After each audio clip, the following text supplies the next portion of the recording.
Welcome, everybody. This is fantastic. This is so wonderful that everybody is here.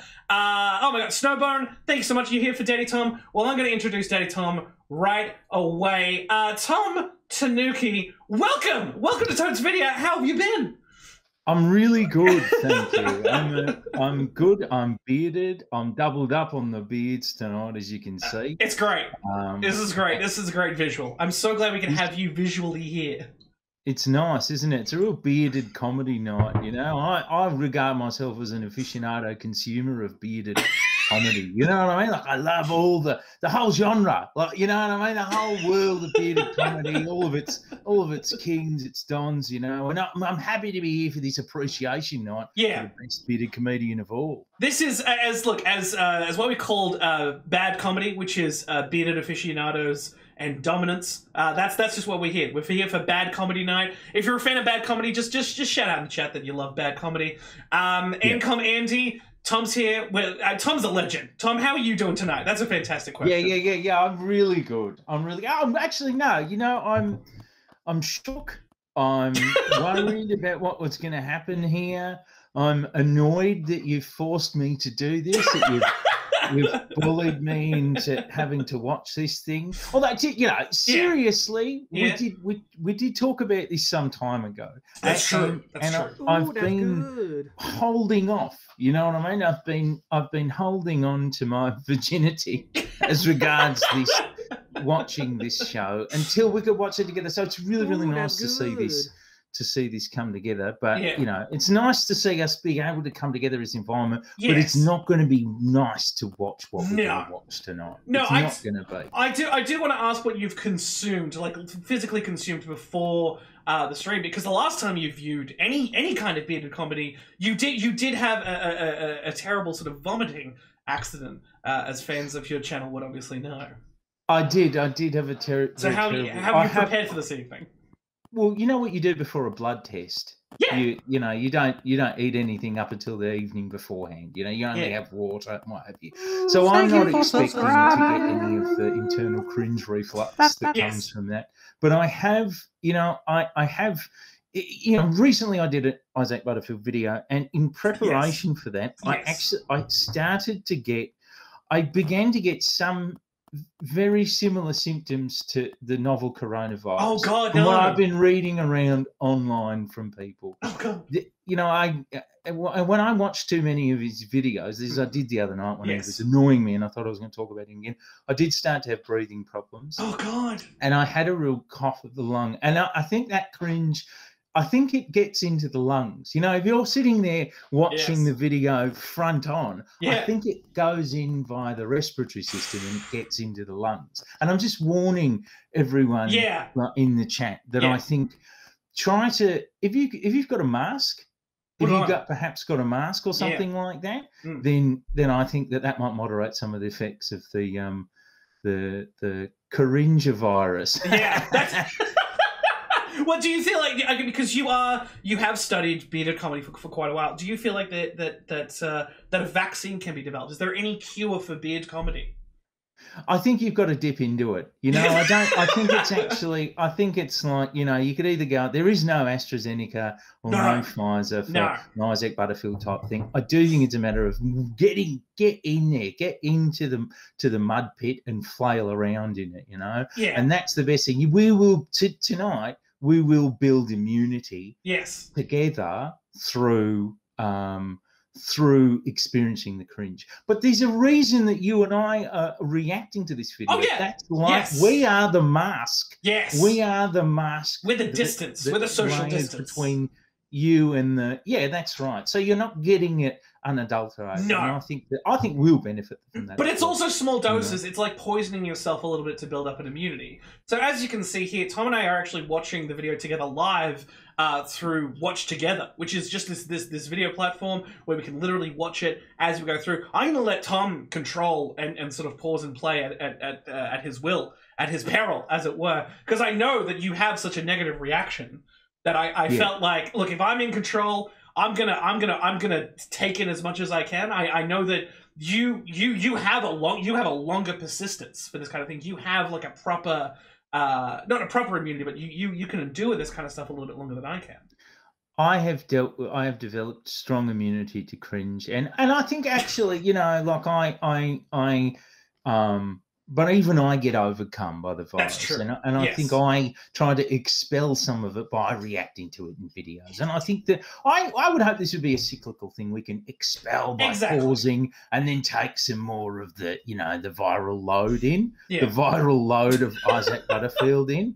Well, take more of Isaac's viral load in, and then get it back out. Yeah, exactly. If you do need to take some time to take a breather, please let us know in the chat. If you feel like it's too much, if you feel like there's too much cringe, if there's too much that is happening, please let us know. Because we know, first of all, I really want to thank Loco Jamo for gifting those 5-tier subs, because I can tell you right now, as of tomorrow, you'll get a new cringe emote, so that anytime we watch or endure any more Isaac Butterfield content, you can use that cringe emote down the track. But unfortunately, tonight, you are just going to have to wait it out. You're gonna have to just endure it for what it is. I mean, I feel like, is there any way that we can prepare for something like this, Tom? Is there any suggestions, anything you'd suggest other than a mask?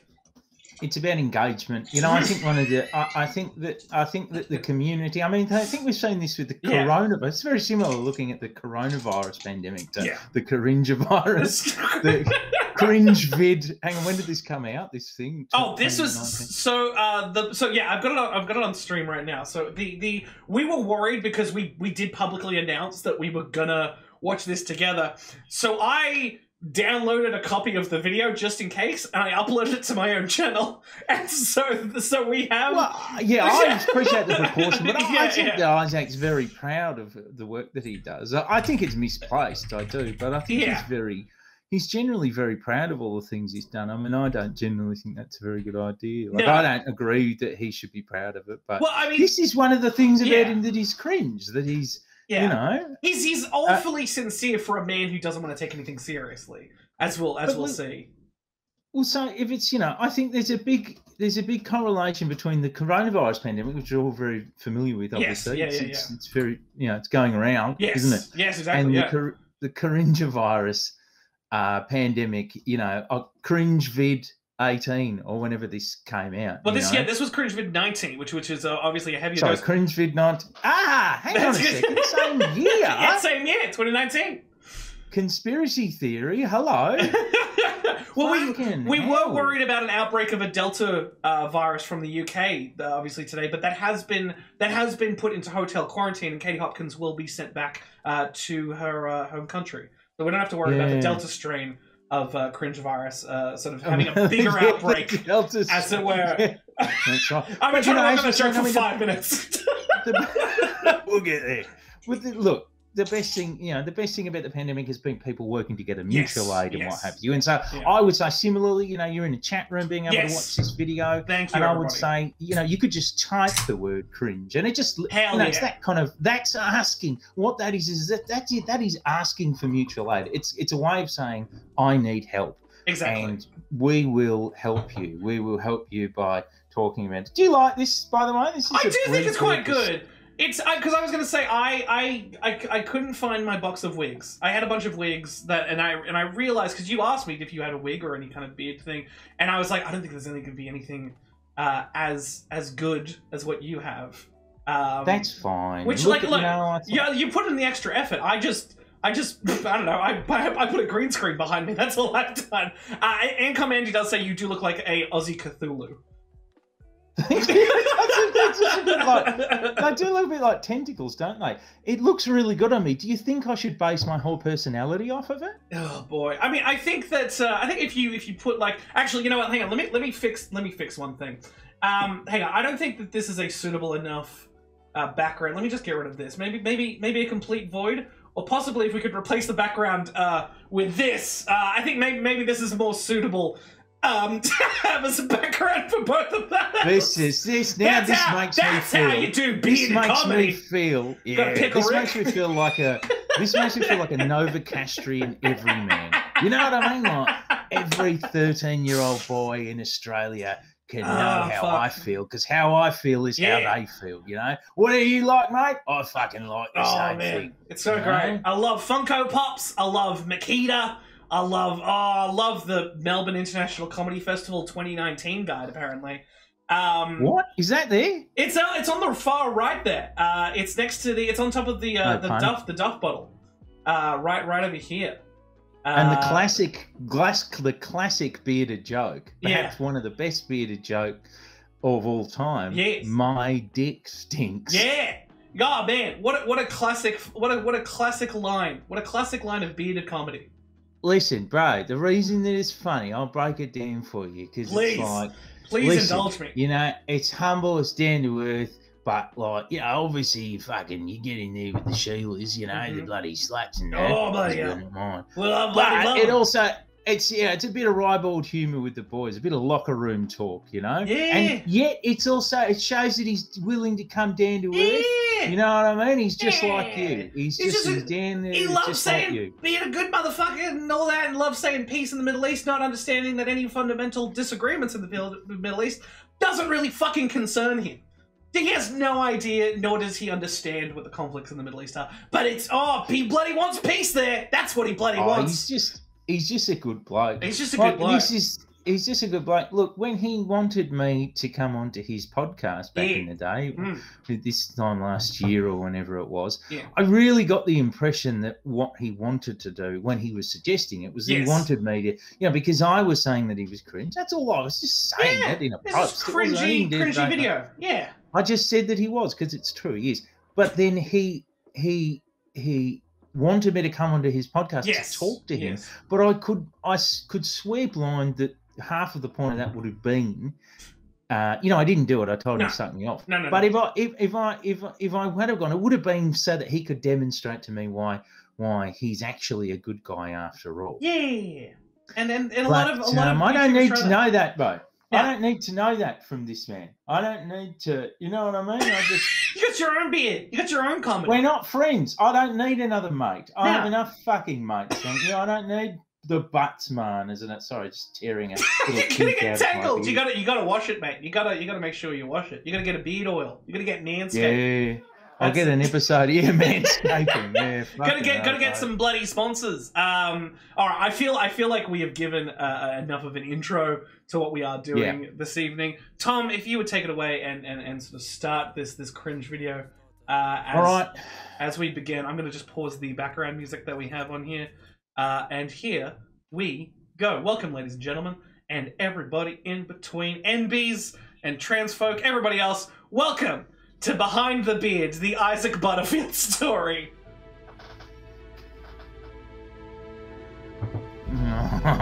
Fuck off. Don't start it out with this music. I swear he thinks everything's like a Batman film. Yeah. His entire creative He's so confused. Batman are you Batman or are you the Joker? Which one? Please give it up for Isaac Butterfield!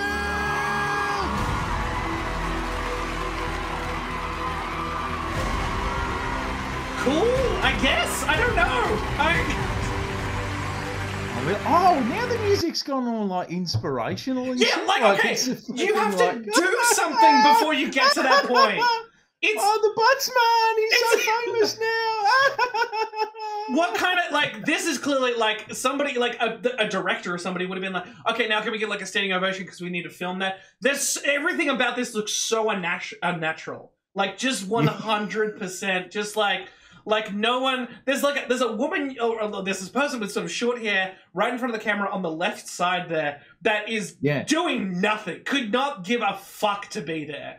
But this is what beard comedy does to people, I guess. I get that. I don't know. I just consistently get the impression. I know he's excited that he's done well for himself. Yes. Yeah. But I'm only 45 seconds into Behind the Beard at the moment, and I'm not there with him yet. But hey, look, I'm being cynical. We've got 31 minutes and 15 seconds left. So who Let's knows? Go.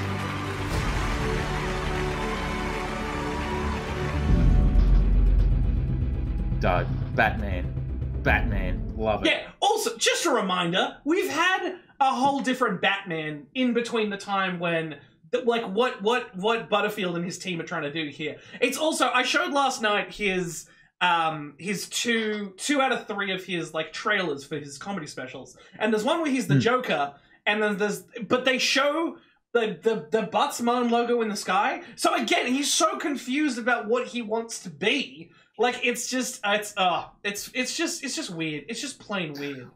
Well, you know, that sort of that era, this particular era of Batman and Joker that he was really keen on these movies. Yeah, you know, it's. So that Joker began to be like misappropriated and sort of turned into like a shit tier normie Facebook meme 100%. After a while. It became kind of like, you know, don't fuck with me, I'm having a bad day, motherfucker. Yeah. And then there's a Heath Ledger's Joker in the, you know, in the low-res pics with the meme. But what I feel in that same sort of like gradual misappropriation and reappropriation of that kind of normie symbolism, I feel that he does that with his comedy promotion, and I think it's really bearded. That is really that's actually a really good point. He's basically like he's like the cringe, like the dark cringe version of Minion memes. Like he's appropriated like the edgy do bro kind of shit, but he's just taken that as a personality and attached it as a brand. Like it's use Minions for his next one. You know? It just comes out into the big yellow Shrek, like epic music, and then he comes out of a bog like almost dressed in green. He just does a shit impression of Shrek and just like, "What are you doing in my comedy swamp?" Like just coming out. I'm getting cancelled. All right, sorry. Let's keep go. Keep playing. Yeah. Yes, so there's a Joe Rogan candle. What are you doing, you little doom?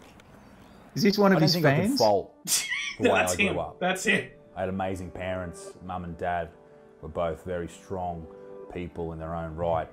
I had 4 younger brothers. I was a happy kid. Like the name Isaac literally means the funny one or the laughing one. And that was very much me. Chosen one, bro. My parents sort of gave me the ability to do not whatever I wanted to do, but to be myself. You know, my dad was always quite. Hey, don't forget to debut the comedy special pre-order now. The best way you're natural. So we're not even 2 minutes in, and he's fucking selling shit.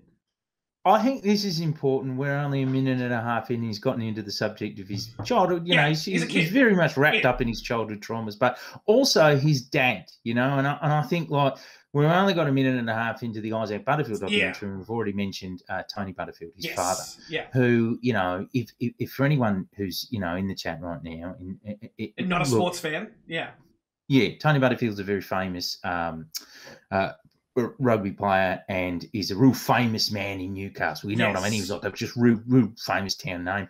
Good bloke, because I understand by all means, by any impression that I got. Apparently he helped to unionise his team. Which I think is fucking great for the Newcastle Knights. They deserve, like, you know, in terms of the amount of times that they have won and, you know, how there's sort of a very, very working class spirit in the NRL and their fans. It's quite positive. But then he went on to make a great mistake, which is he went on to shit out this fail son. All right, keep going. My God, that was such a right turn. The type of person that you wanted to be. I do remember distinctly. It was a long, difficult birth. Took all day, all night, and in the end, we got him out how best we could. And as I drove away, I had to be in New Zealand playing rugby league. Cats in the Cradle came on. Just a little reminder that while there was planes to catch and bills to pay, I needed to be close to the kids. See, I quite like That's Tony, a nice one. so I'm not. It's the big tension is that for me is that, you know, Dad seems all right. So what, you know, went wrong? I guess he'll get to sort of he'll explain what went wrong. Exactly. I mean, I think the thing is that Tony comes off as great, and he has. I don't want to spoil it, but I'm going to say it now. The best line in the whole documentary, but we're gonna have to wait 30 more minutes before that happens. And I'm so okay. Does he admit why that he hates his son? It's close. It's up there with some Donald Trump Jr. shit. Okay, I haven't seen this before, but I've seen Tony say things to his son, which I take as a little bit of I'm sort of proud of you. You know, I don't want to say it. Yeah. I get that a bit from Dad, but, I mean, Tony's got his own accomplishments. And I think I've sort of kept my side of that bargain. I think it was really important to me in my life growing up that my mum was a very strong person. Dad was a professional footballer, so he was away with work on a weekly basis, and Mum was just such a strong, incredible influence on me. Don't try and make me, he's trying to make me feel sorry for wanting to cringe react to this exactly. doco. Oh, no. Don't try and make me feel sorry for you, motherfucker. Stop putting your fucking family in here. Fucking let's get it. Don't make me feel anything. It's so good because once he gets to him starting to do comedy, you lose all feeling sorry for him whatsoever. I also want to thank everybody who's been following me tonight. I have muted all of the alerts, but I appreciate all of you doing. We'll get back to this, but I will thank everybody at the end of the stream. But that's the thing, right, is I think that his family, because he interviews pretty much all of them, they're all normal, nice, wondrul, regular people. Like, they seem like that. Oh, boy. But that's why it's important to track what went wrong. But let's keep going. Keep going. Rugby! Sports! This footage wasn't licensed, fuck him! And played for a number of years. Rugby league was serious for me at that time, and Isaac was close to that. I used to love watching like highlight tapes of him. I went to my first game when I was 2 weeks old as a baby. Oh. Okay, sport child. Also, sport child of a famous sportman. I don't want to shit on him and his editors, but he also clearly got all of the footage of his dad from YouTube. And sometimes it's a little bit more obvious than others, and it's just like, look, I'm pretty sure your dad could pull some strings, and there's an archivist at the Newcastle Knights who just just have some semblance of respect for what your dad does to get better footage of him. I'm just saying. Maybe he's too. Hey, what if he's too scared to ask his dad for that kind of thing? So I'm saying, when he was so afraid of failure in the eyes of his father, I don't know. We don't know. Allegedly, everything tonight. Just allegedly is too afraid of disappointing his father yet again. That's fine. That's totally fine. All right, let's keep going. I trip home from Sydney when the Knights won the 1997 grand final. I was there. I was on the team bus on the way home. Came back into Newcastle, and there's people everywhere, and he was part of that, which I think preordained him to be sort of a bit of a rugby league guy over the years. And no, okay. Now here's the thing, right? Is that thing, like seeing his seeing his dad, like seeing that footage is like, no, that didn't want to make him be like a rugby league person. That made him want to be someone who was just famous. That's what like looking at those, like looking deep into his dad's eyes and then his son's eyes. His son is like, I didn't know I could ever get this many people to care about anything. Like, I do think you're absolutely right. I think that the title of the documentary, or the title of a better documentary about Isaac Butterfield should be Behind the Dad. You know what I mean? Because that's what is going on here. I think that's ultimately the big problem here. Oh, boy. Last week, that's right. He's kind of writing his dad's code up. Just a bit. Like, I don't think half of his fans know who his dad is. But then making a documentary that specifically talks about that, like, you didn't need to do that, dude. Yeah. All right, well, let's get along with the Tony Butterfield story. Let's hear that. Once a week. He used to come every weekend from school before he turned 18, and then he lived here for over a year.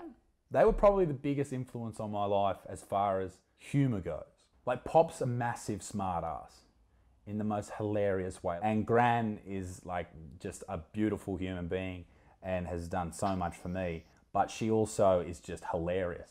We had a special bond, and it was, we used to go places, and we had a good time. That's where I got my humour from, I think, was from my grandparents, because they could have, like, if I was directing this, maybe at this point I'd have like a like an overlay that I would like zoom out on of his entire family tree. I mean, given that what we appear to be doing right now is interviewing every single fucking person in this cunt's family. Yeah, exactly. I think that maybe they could go through, maybe they could show you all of them, and then we could just go back to his great grandparents, just track his entire Who came over on the Endeavour? history. Where did the Butterfields come from? Can we do an episode of Who Do You Think You Are? Like, that's the tone this fucking documentary has. Like, it's there's a publicly owned. That's a very good point. Where it's like, old people humor, not super great, not super nuanced, kind of shitty humor that you get from your grandparents.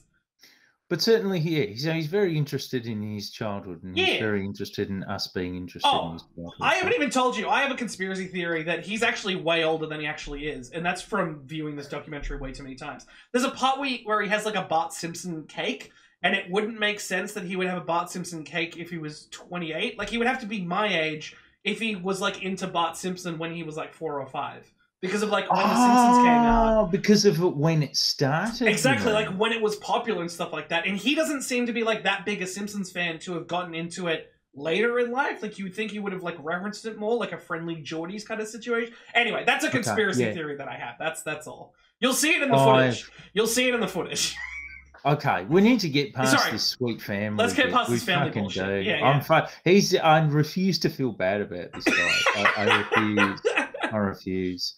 You know, they were the ones who were always joking and putting shit on each other, and I would go on the 9th birthday, watching like through his 9th birthday VHSs. He had a Billy Connolly. Well, how old is he supposed to be? He's meant to be 28. He's younger than both of us. Yeah, because I'm 30. I'm 38. I'm 30. So like, I'm an old man. So like, if you go back, sorry, let me just go back a second. If you look at that cake, I can't tell if it's saying it's his 9th birthday or if it's his 3rd birthday. Think was from my grandparents because they were the ones who were always joking and putting. Because they cut, So what is that? Happy 8th birthday, 8th birthday, and there's a Bart Simpson on there. 8th. Yeah, I feel like I was like 4 or 5. Yeah. When the Simpsons started in 1989. We got it in Australia in 1990. It was broadcast on Channel 10. Like.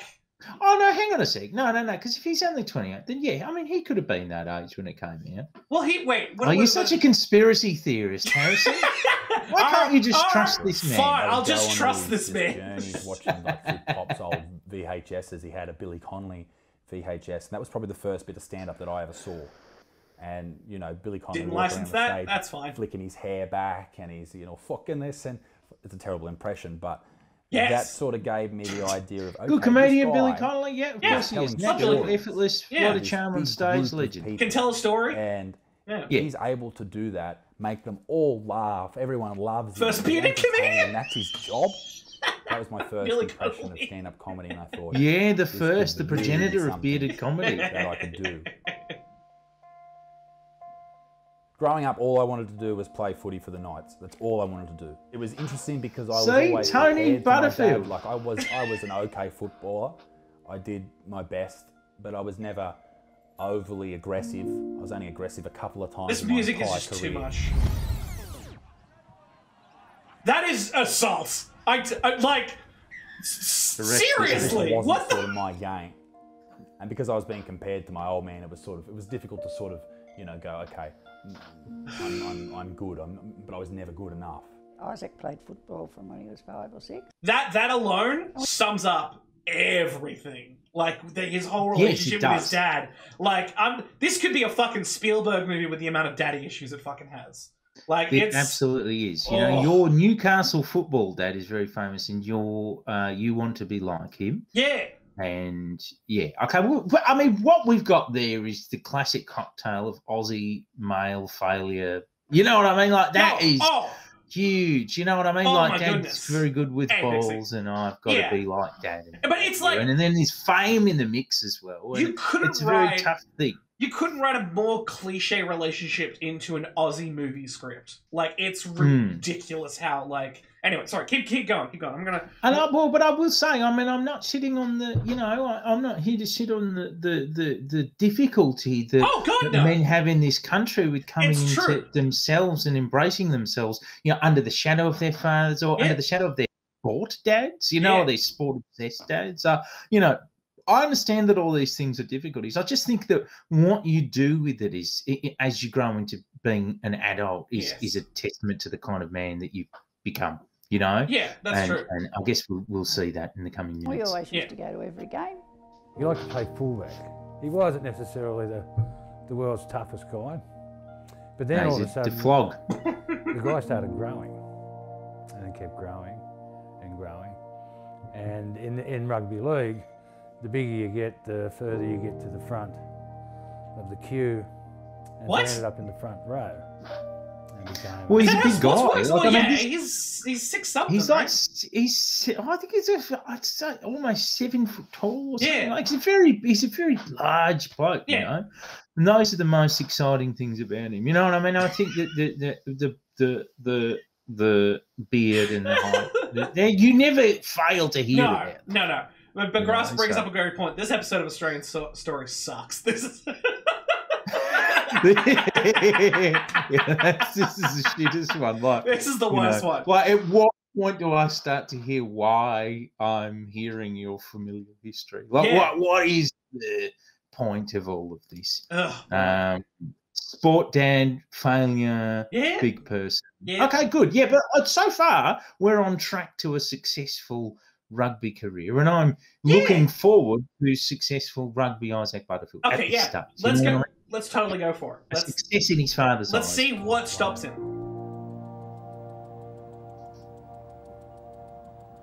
So this is Dudley Oval. This is where I spent basically my entire childhood playing footy and having a great time. It was.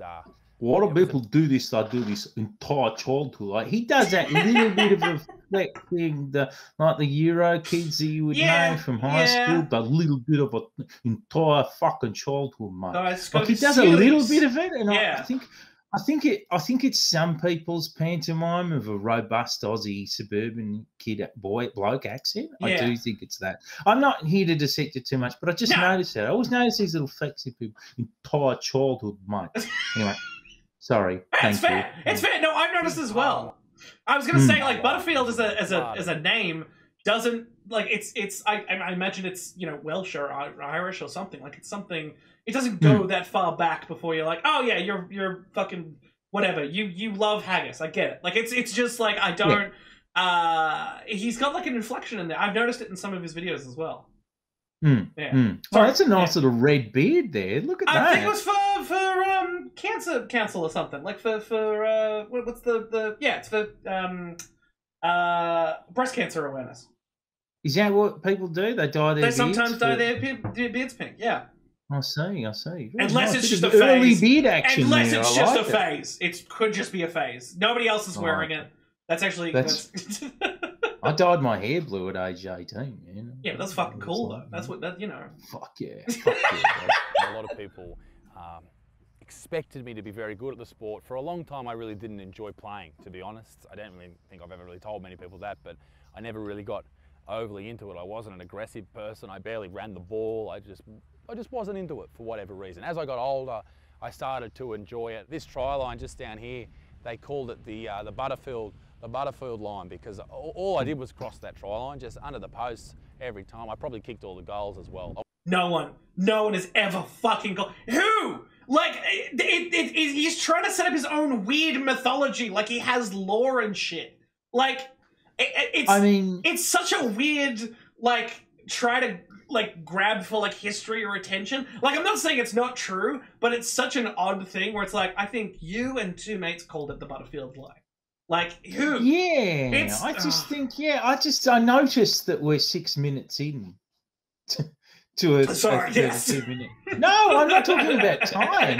I'm saying we're 6.5 minutes in to a 32-minute documentary of the comedian guy, and I've learned a lot about rugby. I think I might like sports now. Let's flick this off. Isn't there any rugby on tonight? Yeah, we'll just check it up on YouTube instead. I love virtual performance analysis, whatever that is. It's great. Yeah, look, breast cancer fundraiser, and that's that. He's wearing the same jersey, so I imagine he dyed his beard pink for that. Respect. Back when he was rugby Butterfield, he was good. That's fine, yeah. I want to remain humble in this, but definitely I was the greatest player that ever lived. deciding probably about, I was 15. Bearded comedy. I was like, okay, I'm never going to be a footballer. I started looking at what other things I could do. And years previously, I had done things at primary school, things like hosting the talent quests. And I'd get up there and I'd tell jokes. Or at high school, I would get up in front of the assembly and I would read things out, but I'd make people laugh at the same time. When he was here, we used to watch a lot of comedy. He's always had a bit of a wit. I can remember when he was 5, he'd come home from school and he said, I learnt new words today. This is such navel-gazing, self-obsessed shit. Oh, like a sweet opportunity. You've got a bit of fame on YouTube and you get, but you know, like, I don't know. I mean, it was at what point, Harrison, how many subs will it take for you to like ring every member of your family together to go through every fucking childhood photo you've got? Like, isn't this Twitch channel nearly at 1,000 or something? Is that right? Oh, it's close to 1,000, but it's like it's been built for 2 years, and I just do it because it's fun to make fun of video games and shit. Like it's not like I'm trying to outdo my dad's career in being a chef. Well, but when you get to 1,000, perhaps you'll have earned the right for, say, like a little 10-minute documentary about your childhood.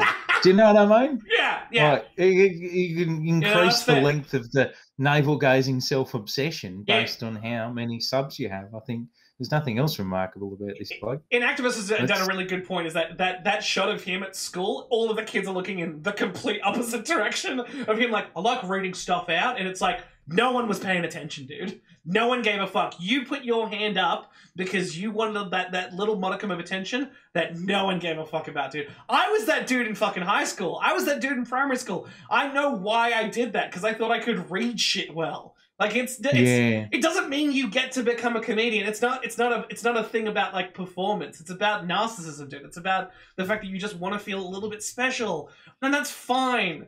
But don't just project it onto other people. Like that's what you're doing in all of these interviews. And at what point, you know, in your actual adulthood, you should be past a lot of these. You know what I mean? I just don't think I don't think you should talk quite so much about the talent quest. Oh, maybe the talent quest, but I used to get up and read stuff out during like assembly. Don't say that in the doco. I don't know. I just think that's TMI. If you were actually talented, you would be in the talent quest doing comedy or a routine or a bit or something. For an MC, that could be a parent's job. That could literally be anybody else's job. But that's fine. That's fine. It's fine. Look, let's keep going. Let's keep going. Sorry, we love it. We love it. What were they? He said, oh, penis and vagina. And he said, that rhymes with China.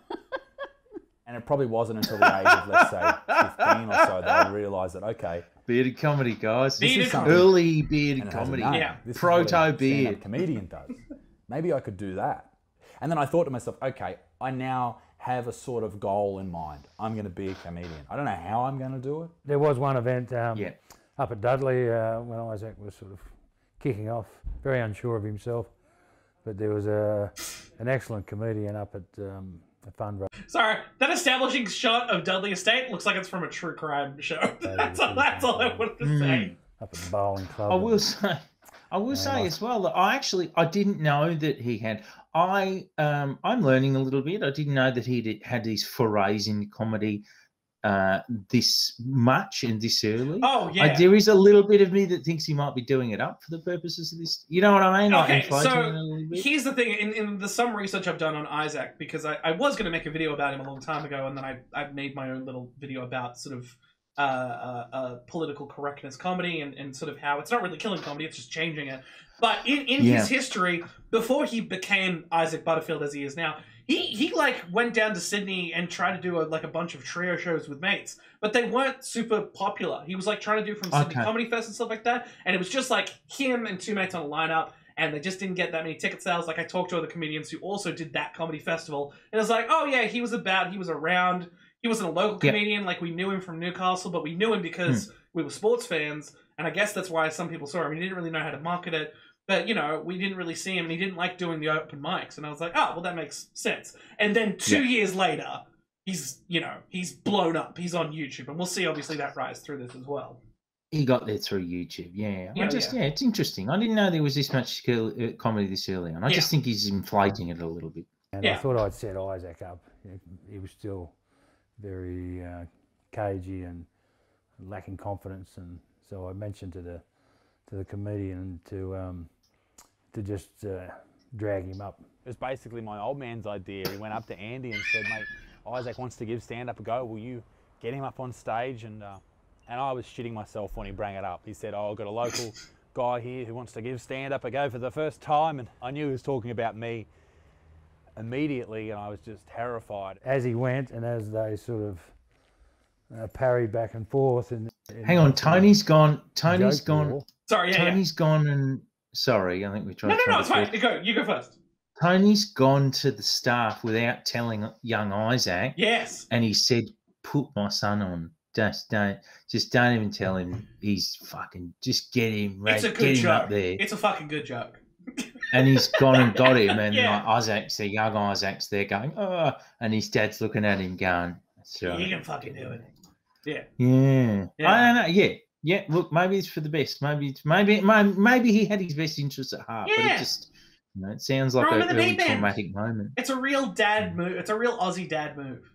It is a bit, isn't it? Yeah. A battle. Isaac started landing some blows, and the boys got behind him.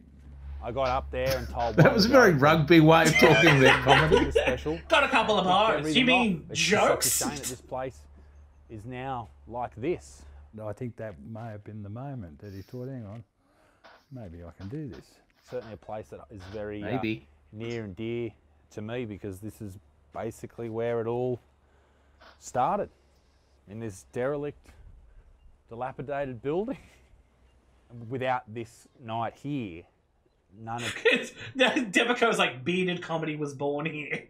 That's hallowed. That's actually hallowed halls. But also, like, it's kind of sad the way that he talks about this place, because like, oh, it's dilapidated and closed down. And it's like, then, like, I don't know, help it out, man. You've got a lot of money, and your dad's relatively famous. Do like a charity event, or like, just help some people out. Like, what caused? Did the building die because you did comedy there? What happened? What was? Jesus That's why Christ. it died, dude. His set was so fucking bad. Yeah. I mean, you see what he's like now with millions of people behind him. You know what I mean?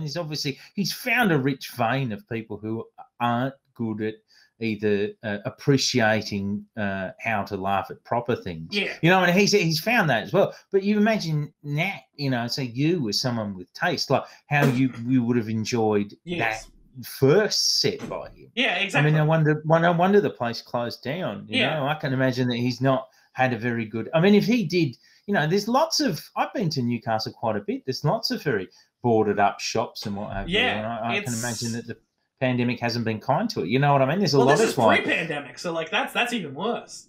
It's a very working class town. That's true. And they've had it rough enough as it is without blokes like this coming along and ruining little bowls clubs by doing the worst fucking sets imaginable. You know what I mean? I mean, clearly it wasn't good enough to save this place, was it? Shade Fremel has a very good question here. Do we think Isaac interviewed his dad but asked him to refer to himself, Isaac, in the third person? Or is it something? Because that's a good question. That's what's happening. He did do that. So weird. Yeah. Oh, can you imagine that? Oh. Stop talking to your dad, by the way. He's interviewed him. Leave him alone. Let him just leave him in peace. Wouldn't exist. Oh, boy. Special wouldn't exist. My YouTube career wouldn't exist. I don't know where I'd be. I really enjoyed myself in the later years of school. I just had a good time, as a lot of people do in year 11 and 12, and started to go out and get on the piss, and then career didn't really matter, and I didn't end up going to uni. I did go actually to uni for a couple of weeks, and then I left because it was too hard to get. So he's like, I went to uni. No, I didn't go to uni. He flip-flops. Like, it's so quickly. Just say, well, I tried uni and it didn't work out. It's such a weird way of telling. Like, he's not a natural storyteller. So when he's trying to put the pieces of his own story together, there's just like these little bits and pieces of like, he's almost like, I know that he's not making up on the fly, but he's actually having to think about it for the first time. Like, it's just weird. It's like, this is just too much. What did he go and study, do you reckon? He had a lot of. I mean, not writing, that's for sure. No. Arts? It'd be funny hearing that he went to do 2 weeks of an arts degree and then could to go arts at, like, you know, mature age student arts at Sydney Uni. But no, he did feminist studies. That's what he's saying. Feminist, yes, he had a bad time. Oh, sports science. He was trying to be a teacher. Sports science, yeah. PE. Wanted to be a PE man. He totally could be the worst PE teacher. Could you imagine, like, the MCU what if, like a multiverse timeline with it's just Isaac Butterfield, PE teacher? I would prefer Isaac doing what he, you know, his insecurities would have been all resolved if he could have been a sports dad like his dad. So yeah. I think that man would have been a lot less nasty. And I think this is all happening, yes, what we know today of him, because he didn't get to be a sportsman. And so he has to attack attack progressive sectors and what have you of society, in a way, so as to distance himself from them. You know what I mean? Yeah. I mean, fundamentally, even if he's bad at it, he does a creative job. So he needs to set there needs to be a difference between him and every other progressive in the world set into place, and you know that's what he's doing now. I just wish he had been a PE teacher. Well, I mean, that's the thing is, and especially in terms of the way that he attacks, you know minorities and sort of people who are sort of disadvantaged and stuff like that. From this story, I don't think, and I don't say this just because of his background and his family, I don't think he's struggled that much. I think it's been an internal struggle, and he's just never dealt with it. This is a man who's clearly never seen a therapist. Unless somehow a therapist has turned up at his show and he's looked them in the eye and then had to get a photo with them. But other than that, I don't think he's ever sought out any professional help. No. Well, you know, but he's very successful with 13-year-old boys. And so it doesn't matter. Doesn't need it. Who needs doesn't therapy? matter. You go and get a therapist. You're a failure. Yeah, exactly. He's a success. That's bums like you and me need to see therapists. You know? Trouble concentrating, and he hated school anyway. And it was at this stage where I was just one night, right? I was laying in bed in my grandparents' house. I basically lost control of my head. Just randomly, I started to feel really weird. No, don't laugh. Really dizzy. Sorry, in the head, hold on, sorry. And what I mean, what's happened? Sorry, it's serious. Okay. Is he about to? Okay, I don't know. He just said he lost control of his head. Okay, I'll have a moratorium on reactions for a minute. Okay, no, I will say he poorly explains it, but what he explains is some kind of seizure, which he has confirmed in other videos. He has said that in other videos he does get from time to time. I was a low dog just then. Yeah. The way that you he should have just said you had a seizure, mate. Exactly. He's bad at explaining stories. We're trying to cringe react here, and he's making me. Stop making me feel sorry for you. That is, my head started to turn like this, and it got stuck like this for about 10 seconds. All in the meantime, my left eye goes blind, dark, nothing. Yeah, we know what blind means. Completely conscious through this, and it is probably to this day the most terrifying moment in my life. I didn't know what was going on, but as a lot of men do, I just palmed it off as nothing and didn't really worry about it. And it continued to happen for probably the next 2 years until I was 21. I went to the doctor and he said to me, mate, you could have this disease, and it was a disease which a lot of people have, and they get put into wheelchairs and they get stuck in one position for the rest of their lives. And obviously that terrified me. I didn't know both. Oh shit! Sorry. I just meant to pause it. Sorry. I was gonna say that story.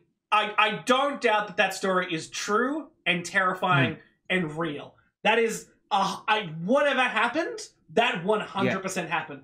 But why don't you just tell us what it might be? Like you're either seeing the he fucking just said worst what it doctors. wasn't. Exactly. He just hinted at a disease that it was not. It's and I was just like, you could totally just say whatever the disease is. But again, conspiratorial Harrison, conspiratotes is going in where it's like, this didn't happen. Did this happen? Oh yeah, did you create a denialist? Backstory? Exactly. I'm an anti-butterist. That's what's happening. Okay. And so well, listen, I think, you know, if he's is he bad to say he had epilepsy? Well, you know, that affects a lot of people, you know, and it's very sad if that's the case. You know, I'm not necessarily a denialist. Exactly. I just realise the function that this is having in setting us up for, I assume, his meteoric rise to YouTube fame later. You know, this is the sad backstory. Yes. I just let's go. Let's just go. I really want to hear what this big trauma is. I didn't know what to do. I'm 21 years old at this stage. And I went home to my family and I didn't tell really anyone. And I don't think I've ever been more alone than in that moment because I was just shit scared. So eventually the diagnosis was given to me of frontal lobe epilepsy. It's a very general term because epilepsy is on the same spectrum of migraines. It's all this whole big weird thing anyway.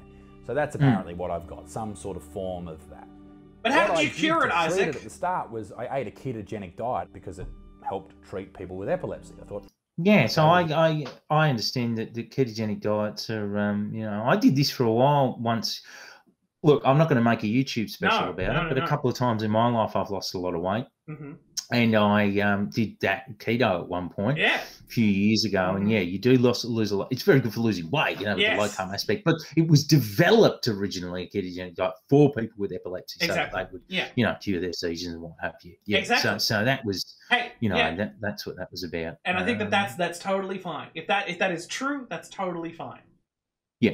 But and epilepsy. If you look at any footage of his specials, a lot of flashing lights. I'm just putting it out there. I'm just putting it out there as conspiratotes or tote-spiracy. That's just what I'm just saying. I'm just saying. No, look, this is a spirit of open inquiry here, and you're asking. I think you're asking the right questions. You're just asking questions. What, is that illegal now? Yeah. Can't you even do that anymore? I can't ask any questions about how epilepsy. Can't you even? They'll throw you in jail just for asking whether he's lying through his teeth. This is what I've got, so let's see if it helps. And it did. It stopped my condition happening without any medication for almost a year. Also, it fucking shits me every time there's a sad moment. Debut comedy special, pre-order now, isaacbutterfield.com/watch. Also, as a side effect of eating that diet, I lost 34 kilos. I went from 130 kilos to 96. And hang on, is that his really overweight point? No, this would be his lost weight. This would be him losing weight. This would be post. The photo of him on stage, because I could see a little fold there, and I'm like, you know what? A bloke is almost 7 foot tall if he weighs 136. That's a good BMI, big, but it's not. You know, he's a big person, so you know. Like I'm 150 kilos and 179. Like I know I'm obese, but it's like, hey, he's looking fine. He's looking all right. Okay, so he's went on a keto diet and it's helped him with his epilepsy, and he doesn't play rugby. Kilos. Yeah. Okay, what good. happened was I was running water for my local footy team, and I had one of the attacks again, the epileptic fits again. And I hadn't had one in about a year. He gave somebody a drink and then he just fell over. And he tells me as I run on that he just had a little bit of a fade out. And it was very, very, very fucking embarrassing because it happened on the field. I was running water. That really affected me. And I didn't understand why for a long time, probably about 2 years. I didn't understand why that affected me. I'm sure there was a lot of thoughts running through his head that confused him because you're young and you think, oh my God, what do I need to do here? From that, over the next few months, I developed a form of PTSD, and a lot of times people think PTSD is just like people in the army or the emergency services get PTSD from the horrible things they see, but it's a lot of traumatic events, and for whatever reason my brain wired that as a traumatic event. For a year and a half, maybe 20 months, every single day, from the moment I woke up to the moment I went to sleep, I was in full panic mode. Now, here's the thing: is we could have made so many jokes during that time. PTSD is very serious, and it's as somebody who has suffered through it and has been with people and knows people and has family who have had it, not gonna crack any jokes whatsoever. But I can tell you right now, as someone who has watched this comedy special, it has given me PTSD, and that's all I'll say. That's the only joke I'll say. And that's fine. Oh, somebody else already made it in the chat, but Jake beat me to it. That's look, can I say as well, just quickly? I just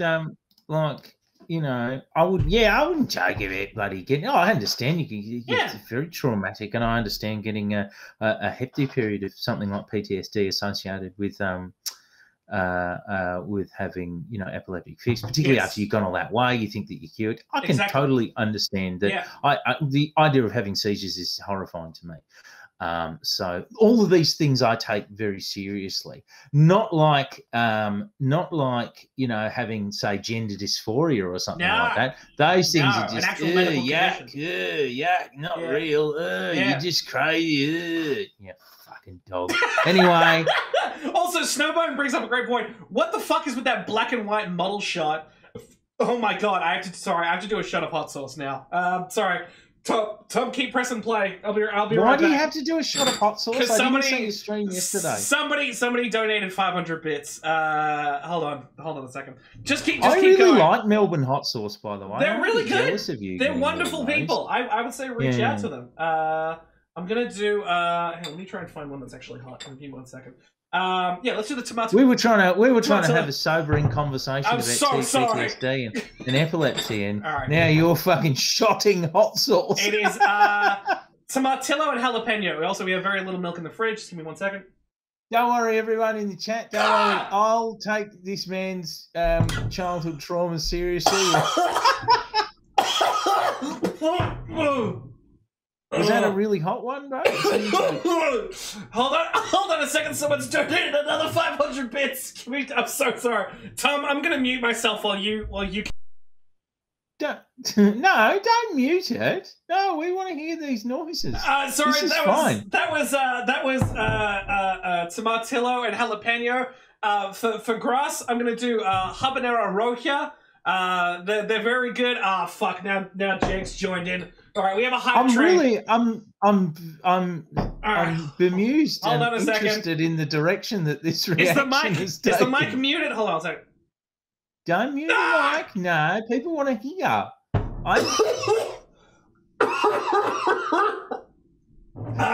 Do you think that perhaps you need a little shot glass? I think that when they say a shot, they don't mean a swig. I think they mean a shot. I thought. Well, I'm gonna get some milk. I'm gonna get a shot of milk. Just wondering. I don't know. I don't know what the rules are. You know what I mean? I'm just the blow in here. I didn't want to keep doing this. We now have a hype train, but please do not sub. Do not donate anymore. This is the habanero whiskey reaper. This has a Carolina Reaper in here, as well as Scotch whiskey, honey, and molasses. Remember, you can also space them out, so you can note down how many stuff you've got, and then you can. Oh, Harrison. I gotta get milk. I'm so sorry, Tom. If you could vamp for about 30 seconds. I'm so sorry. No. Just go. I'll just talk to everyone. All right, hold on. Does he do this? Does he do this all the time? Does this happen every week? I don't know. I'm not honestly. I've seen Harrison's stuff, but I'm just not sure if this is okay. So this is a new thing. Yeah, this is this is the level of incisive. Yeah, I know. This is good stuff, isn't it? A minute ago, we were talking about these fucking flogs, childhood traumas, and now we've been watching. This is more like a Harrison shotting hot sauce reaction right now, don't you think? We're good. All right. Okay. Are you okay? Ooh. Cucumber slices. I got milk. Oh, Extremely Online Left. Welcome everybody. Hi, Extremely Online Left. Hello. Oh my goodness. Okay. Thank you so much for covering for me. No, that's fine. I was just asking them if this is something that always happens around here. I wasn't sure. No, this is only for this weekend. I forgot to turn off. I forgot to turn it off. So, no, I'm glad it's happened. It's good. Tom, it's brought us together. The main thing is that I'm just glad everybody could be here. The main thing is that we have to take certain things that he is saying serious. My mouth is on fucking fire right now. I can't.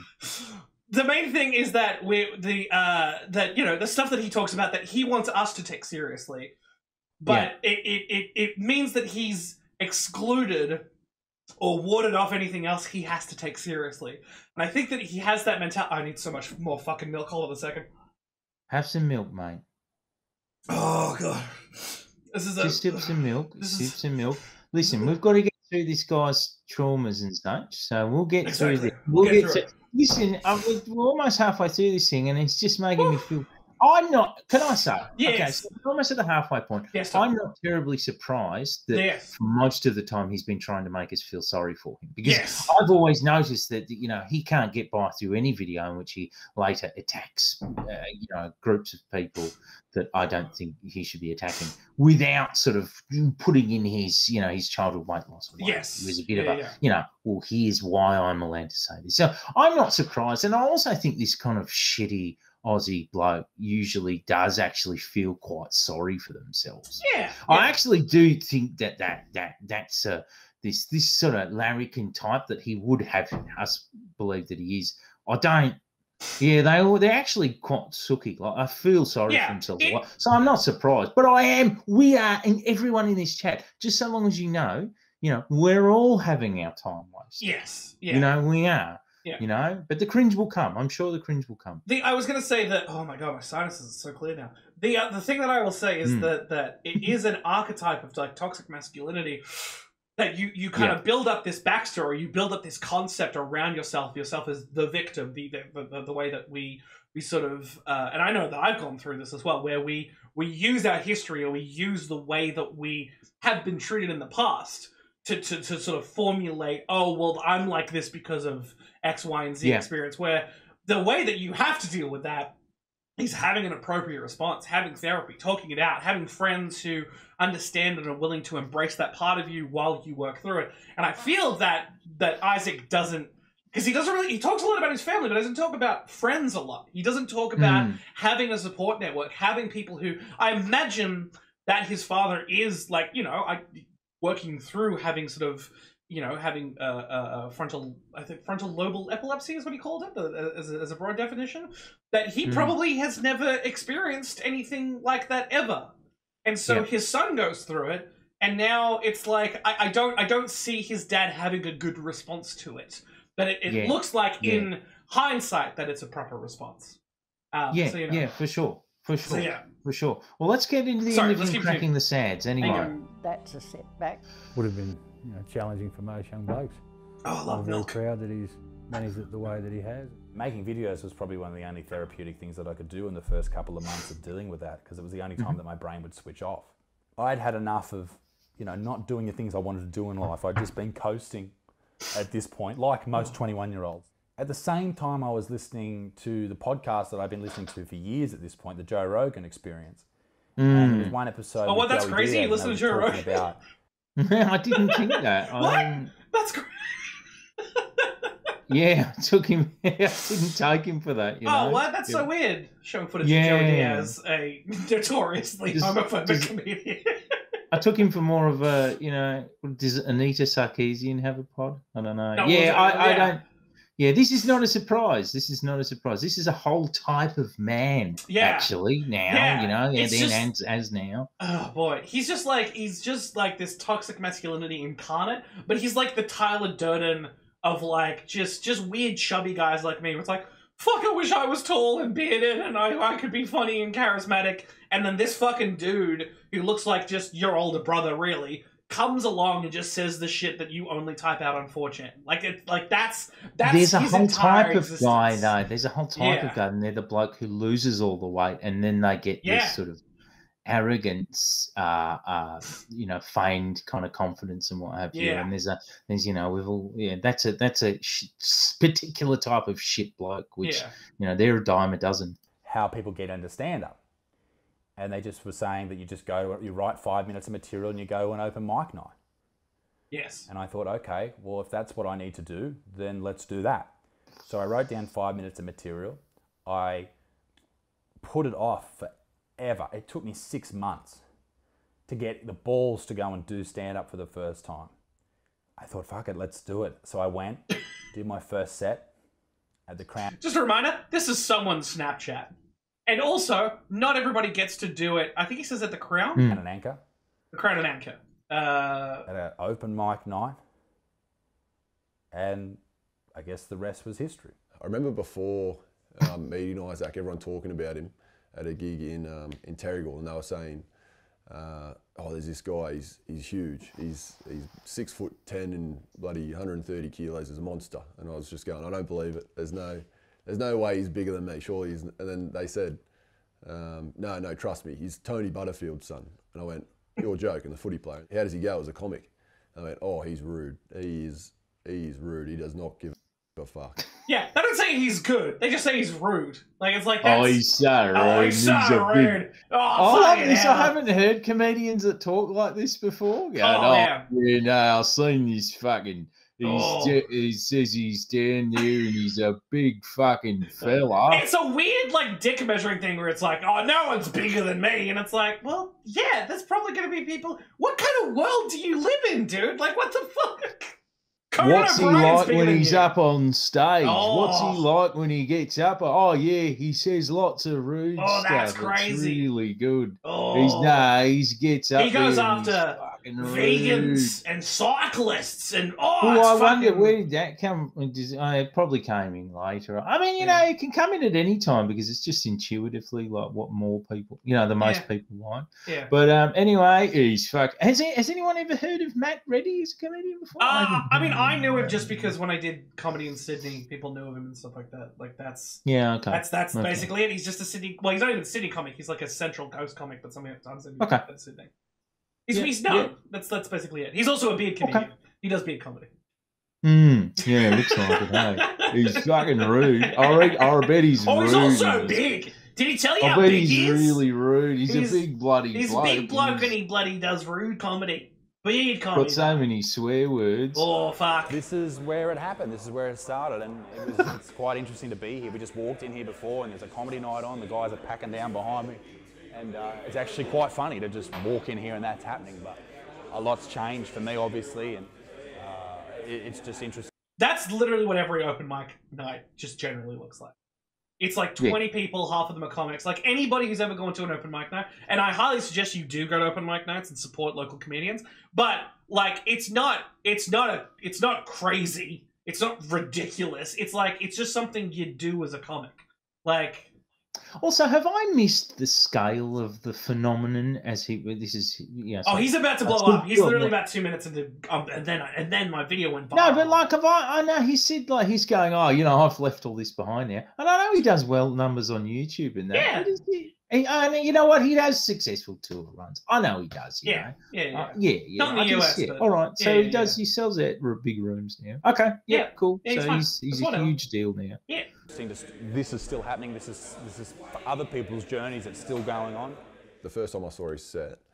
Also, there's no way that they shot that while that gig was happening. That was definitely they shot that afterwards, and it's like, just make it look like I'm watching this guy. Yeah, cut that in post. Yeah, cut that in post. Yeah. I just remember all the confidence and the loudness that everyone spoke about, and he was really just being himself. Good to see that he wasn't peeing and wasn't doing what he wanted to do. I'm up the back of the room. I was straight for Karen at the time because I was running my own comedy nights around the... I saw him up on stage. He was so confident. He was really rude. Most comics are. Like, you have to have a sense of confidence in your jokes to make sure they land. Like, it's... There's this whole thing, like, I remember back... And people have always gone like, there's a certain kind of comedy, and a lot of these people do get very successful. But you look at them and you think you do banter, but you do banter like the popular guy at the party does banter. Exactly. Do you know what I mean? Yeah, no, and then people go about people like that. They go, it's just so confident. He's fucking hilarious. He could walk up to the Prime Minister and have a chat. Like that kind of, he would just be comfortable anywhere. And like, he should go, you know what they would say back in the day? They would go, you should go on Big Brother. You're so confident. You should be on the Footy Show, man. You should be on the Desk with Sterlo. Like, that was the height. That was the height of comedy. Like, it's this guy definitely has said, how about these minorities at some point, unironically. Like, that's the thing. Also, some people are in the chat are also big comedy nerds. Matthew, who's a wonderful sibling, is a fantastic comic. And same thing with Grass Dragon, talking about Gary Chook, who's a character that Carl Chandler plays, ironically, being a fucking Isaac Butterfield type of character. and he stopped doing it because people kept taking that character seriously. And it's like, I didn't know about that. I'll have to look at that. Gary Shook is fucking hilarious, but it's only That's sick. Thank you. It's inside baseball in the same way. Did you ever see Tim Heidecker's special last year? The stand-up special? Yes. It's that, but like an Aussie version of that. Wow. Like imagine a comic who blew up on Hey Hey and then just never stopped doing the casino circuit. Like that's what Gary Shook is like. But anyway, yeah. There's another comedian that I love. Is a comedian called Johnny Vegas. Oh God, in the UK. Love Johnny Vegas. And he has a comedy DVD. It's not a live comedy DVD. It's got little bits of that in. It's called Who's Ready for Ice Cream, and he has a housemate in it who is a terrible fucking comedian. Like, it's just a miserable one, and he's always like, and it's meant to sort of comedians full of, share houses full of shitty comedians. It's meant to be that sort of vibe, and so he's constantly coming out and going, "Oh, what do you reckon about this bit?" And he'll say it, and it'll be like terrible shit tier observational comedy, and you go, "Oh, what about when you get your toast and then it comes out and it's burnt?" But then the amazing thing about this character was that when Johnny Vegas didn't laugh, he'd like pull a knife on him and he'd go, "You fucking, well, you don't fucking like it," or he'd like try and physically attack him. Oh fuck, I gotta see that. That's fucking amazing. Oh man, it's like because like watching stuff like this and like Gary Shook is like, you ever see Adaptation with Nicolas Cage, where he plays himself and his brother becomes like a famous blockbuster screenwriter. And I think about that shit all the time. Like, imagine like being just a general open micer around Isaac Butterfield and just watching that rise, being like, what the fuck are you doing? Like, just at every single point where it's like, yeah, no, I would keep doing open mics and I'd work on my material. And he's like, nah, mate, you just gotta fucking make YouTube videos. Don't worry about it. I'm Tony Butterfield's kid. Like, it's just, it's insane. It's actually insane. Yeah. Well, look, anyway, enough about decent comedians. Let's get back to JB. Comedian. And you couldn't miss him at 6'8". Score for Australia and looked like... Stop talking about how big he is. Yeah, mate. Fucking you cunts need subtitles up the back. What's going on? Is this all right? Open mic comedy is a hard slog. I did a comedy night once near my own home, and I went there, and on the same night, there was an Anthony Mundine fight on, and this big boxing fight. There's about 500 people in the pub, and we turned the fucking boxing fight down to start the comedy night, and I was like, oh no, this is going to end terribly. And it did. Doesn't say, again, it's awful storyteller.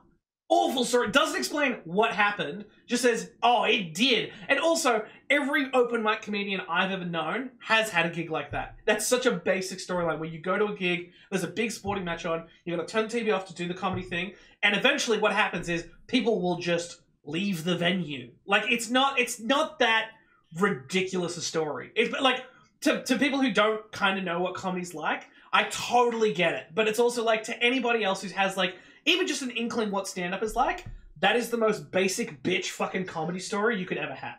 You're right. And no, everybody who likes Isaac Butterfield does not know about this stuff. Oh, you know what I mean? So you're right. But the people who like this need to hear it because it's like, oh, sometimes you have quiet nights. Yeah. Like that happens. That happens to people. Yeah, totally. Yeah. Totally. It's like, that's the thing, is like, I said this last night, where it's like, the people who see, and I've used the moniker of YouTube comedian before as people who, who don't help out the local scene or don't help out local comedians.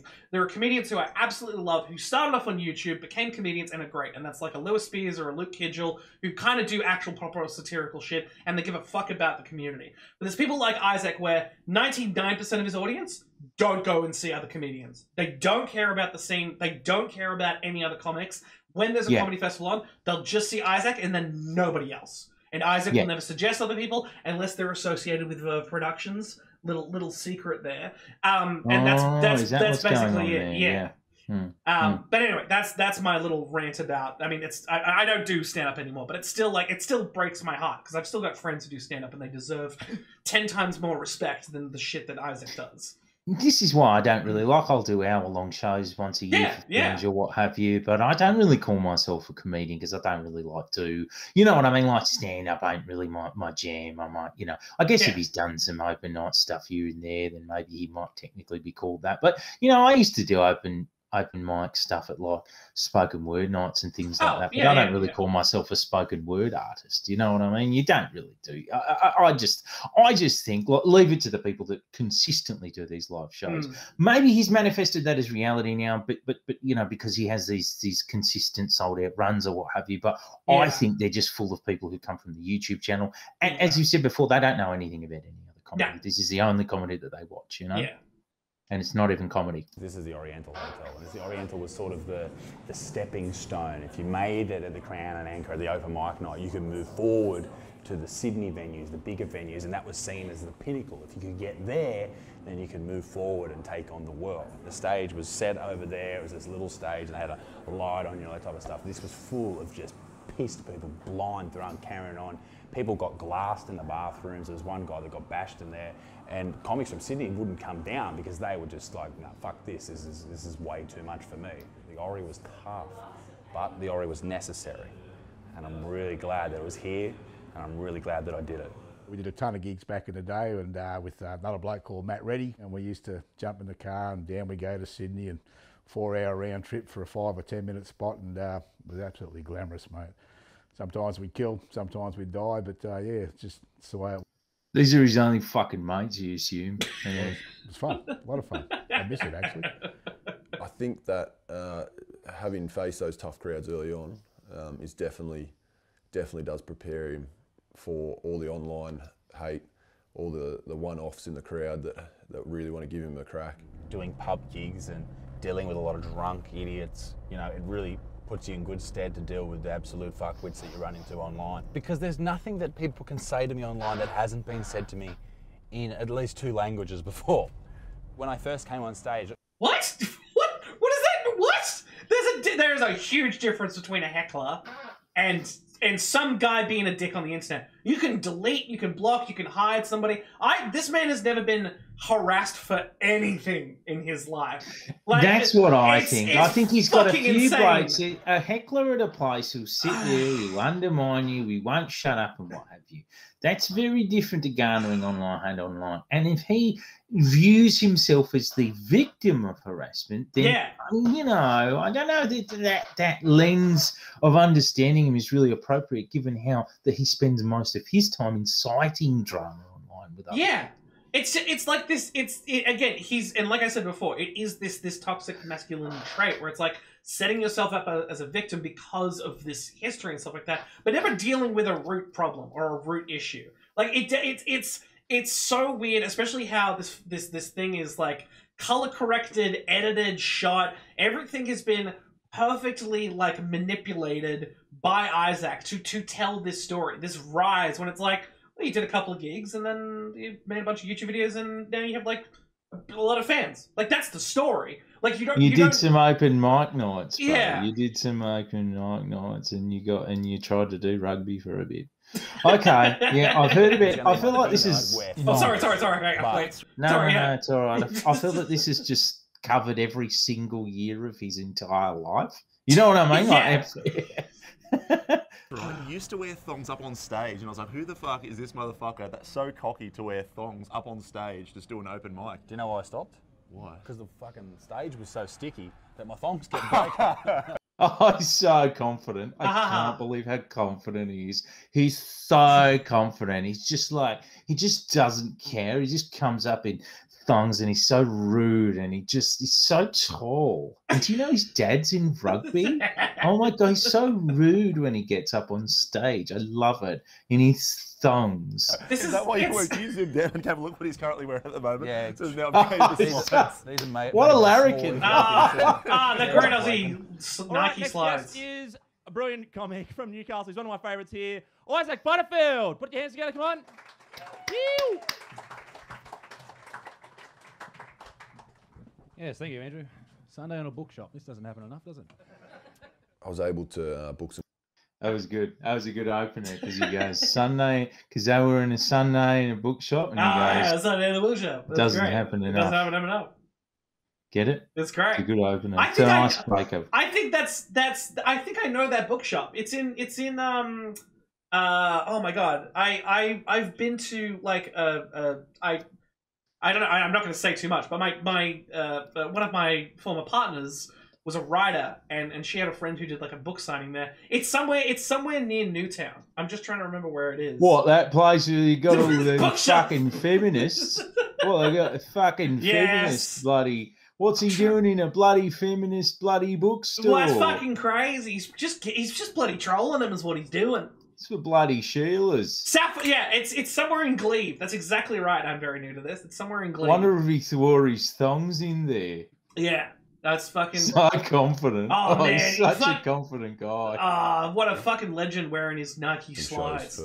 For Josh Wade and Frenchie over the years. We did some O-Week shows, some regional stuff. It was good to be able to have someone like Isaac who was willing to take time off work and come and help out. He genuinely wanted to come along for the... Also, as someone who... Isaac makes a lot of fun of, like, soy boys and soy face and some of that shit. That is the soyest looking fucking face from that meme in that last photo. Just him, just leaning into that shot. It's just... Yeah, there it is. It's just like, oh, yeah. All right, buddy. Yeah, okay, buddy. Totally. Oh, yeah, well, all right, buddy, bearded boy. Come and help out. No, it's all right, because he's got the beard, so it sets it off. Offsets it, you know. Yeah. And they were the best two guys, really, to help him kind of learn the craft. It's a bit of a dog whistle. 7-hour trips from bloody Orange to Armidale. He was able to just pick their brains the whole time, and while they picked on me on the drive, I guess. We've had several conversations on those roads. Razz him up. Sydney and back and up the valley, and we'd all bounce ideas off each other, jokes, material, that type of thing. And I'd give Isaac a few suggestions, and he'd ignore them at all. He'd say, "No, I know what I'm doing." He said, "The future's on the internet. That's what I'm going to do. I'm going to make it work," and he did. I could go around doing the open mic scene forever in a day, and it wasn't going to take me anywhere. What I need to do is do what these people who I'm working with, like Josh Wade and Frenchie, I was opening for these guys around the country, and they were making videos. I thought, why wouldn't I? So I decided that I'm going to start making videos. I love Winnie Blues, Tinser Blues, and the New South Wales Blues. My name's Isaac Butterfield, and here's what I'll change when I'm the coach next year. North Korean Supreme Leader, Kim Jong-un. You get it? Because he put up a picture of a Supreme Pizza? You get it, Tom? Yeah, I really like it. I really like it. Tom, do you like being comedy? Do you like it? I love it. I love it. I'm here for it. I'm here for it. He's so fucking confident. He's so confident. See, the Supreme Pizza is the same word as Supreme Leader. So that's why he put that photo up. It's a fucking joke. Don't you get it? Don't you get humour? Don't you know what a joke is? I fucking love comedy! This cunt says things. He goes, he says things. But he shows things as he says things. Confident. You go, oh, that's so confident. I love it how confident he is when he says that. Oh, fuck. I like how confident he is. He put that picture of that up. Yeah, he's so fucking confident. I love it. He's such a big football, tall, confident man. Oh, Jesus good. Christ. That's good. Oh, well, you know, it's good if you're a 13-year-old boy. Yes. It's come a long way since Gangnam Style. 10 reasons not to visit Australia. Now, I've had a lot to say about vegans in the past. I think in my last video I called them fuckwits 30 or 40 times. Here's a fun fact for you. Here we go. That's it. That's an Isaac joke. That's a real Isaac Butterfield joke. Yeah. That's fucking cringe. Cringe. It's coming into me. It's coming in. Welcome to the cringe, baby. He goes. We got this. He goes. I called you a fuckwit 30 times in the last video, and it didn't seem that they got the message. So today we're going to have to call them a fuckwit once more. Ladies and gentlemen, it's time for my 48th video about feminists. Oh, fucking hell. He loves it. He loves it. He loves it. Did you know that 100% of cyclists who are nearly hit by Top 10 reasons an American versus Australian feminist Aussie cyclist reaction. I fed a AI bot 400 hours of Isaac Butterfield's content, and here's what it came out with. You fucking oath. Is it just you could use him. You could feed Isaac into an algorithmic generator of like fucking deep fake stuff, voice and video, and it would be fine. So easy. It would keep going. It would keep skyrocketing, you know? cars on our roads absolutely fucking deserve it. I can't believe you got banned from Facebook. Have they been too sensitive, or did you actually go too far? I'll never apologise for a joke. What matters here is intent. I don't think... Now, just to clarify, he did apologise for a joke. when he said some like anti-Semitic stuff to a person of Jewish descent. They're an Ashkenazi Jew, and they had lost somebody during the Holocaust, and he directly apologized to them and made a whole video about it. About the fact that he doesn't apologize to groups of people, but he will directly apologize to a person. And it's like, what is the difference other than numbers? Like, what is the difference between apologizing to, say, a group of people, which would be a good thing, and just specifically one person who was offended? Well, there's this sort of like, there's this romantic idea about not backing down to this baying mob or whatever. And this is the whole this is the only cultural capital, you know, the only social capital that shitheads like this dabble in, which is this ability to go, no, I'm not saying sorry, you're just trying to get me to bow down and be weak. You know, rather than for you to go, you know, and I think in that context, you're talking about the person who'd made an anti-Semitic joke at a live show. Yes. A Jewish person had heard it. They sent him an email. He responded to their email by saying, if you can't stand the heat, get out of the oven. Yes. And then that is what got his Netflix special cancelled. And so did he later on then go to say, so, oh, I'm not, look, I said I will never say sorry to the group, but just one person, one, not group, one, see, not breaking the rule, but I'll never bow down, but it's one person, I'm sorry to you, but not to the group though, not just, no, I'll never back down to feminists, but you, not because you're a feminist, no. He had literally made a whole video about the fact that it was just like, you know what, I called that person up and I directly apologized to them. And it's like, what? No, well, that's okay. Then you apologize for a joke. Whether you apologize to one person or a group of people, that's apologizing. He has a special on Amazon Prime. That's correct. Don't make a fucking virtue out of your fucking inability to change your mind. Like, you know, it's I would say, I would just be like it's just him. It's him. Like, regurgitating lines from other people. It's like the movie Baby Driver, where he's heard certain things and he's never really thought about what they actually mean, and he's just kind of mashed it all together, and he's just reciting it to other people because he thinks that's what they want him to say, just so he can like appear more masculine and appear more offensive and appear more rude. But he's never actually thought about what the jokes mean or what they actually do to people or what they actually are. It's weird. I've been given every reason in the world to feel sorry for him so far over these past 20 minutes of this doco, but I haven't been given any reasons that he shouldn't apologise to groups of people that he's fucking wronged. I'm still not quite clear on what in his fucking sob backstory, his sob story, that entitles him to not go, you know what, I was a fuckwit. I was a fuckwit when I bagged feminists for reach with 13-year-old boys 80 fucking times. Exactly. And this whole thing about his Netflix special being cancelled, he never had one in the first place. He was already filming his own special that he was hoping to sell to other people. It's just that Netflix had actually passed on it. What they had basically happened was that negotiations had broken down, but prior to that story, they've just been like, no. Always make up. They always embellish their cancellation. But it is on Amazon Prime. If you want to watch Anti-Hero, which we might do, if we reach a goal at a certain point, Tom and I will watch his Amazon Prime special. I'm forcing Tom to do that now.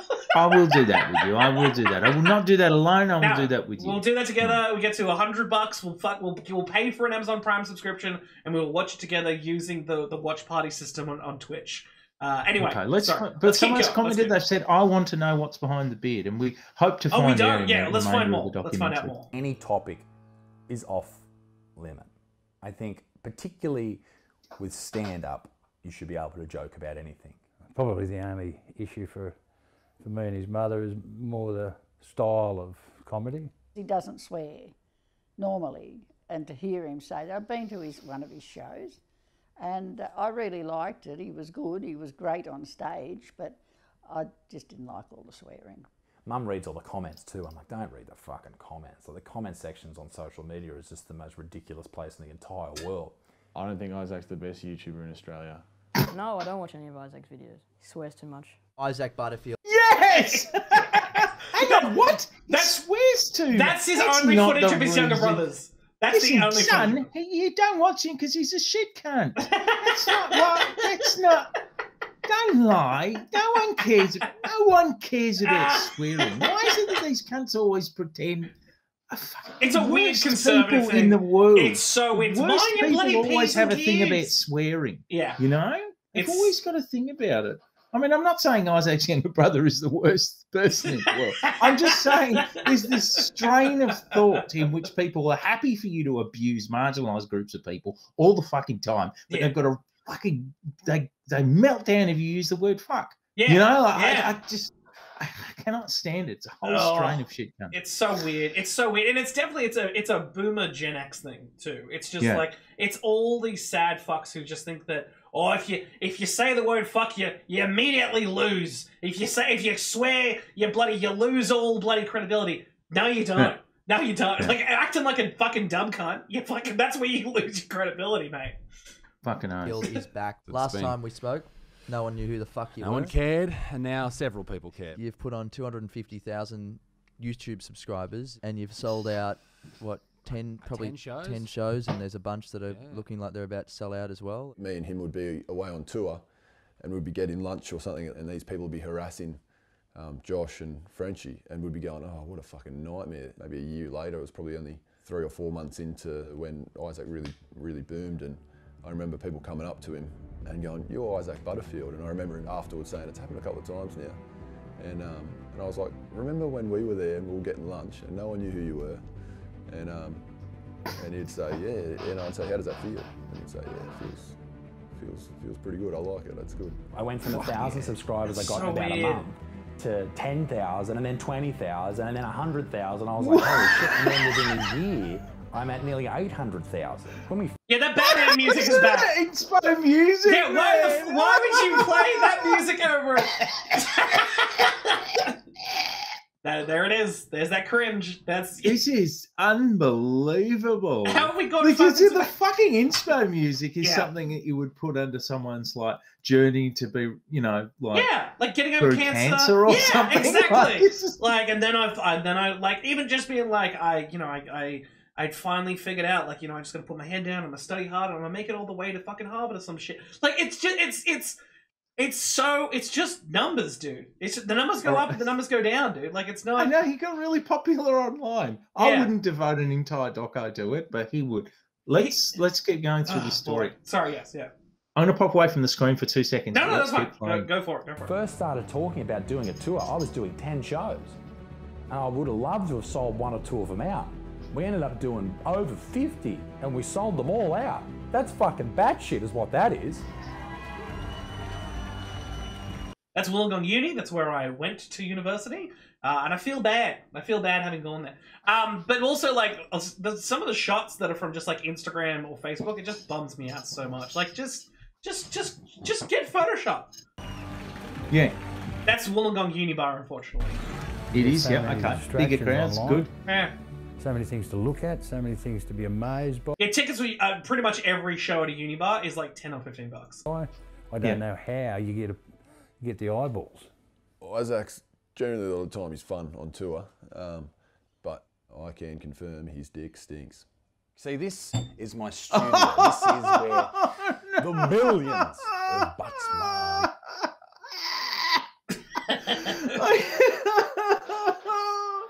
Oh, I love to be in the room with the lads, all the bearded comedy fucking kings, you know what I mean? Does he dick? Yeah, his fucking dick really he's tall and he's big and he's rude and his dick fucking smells.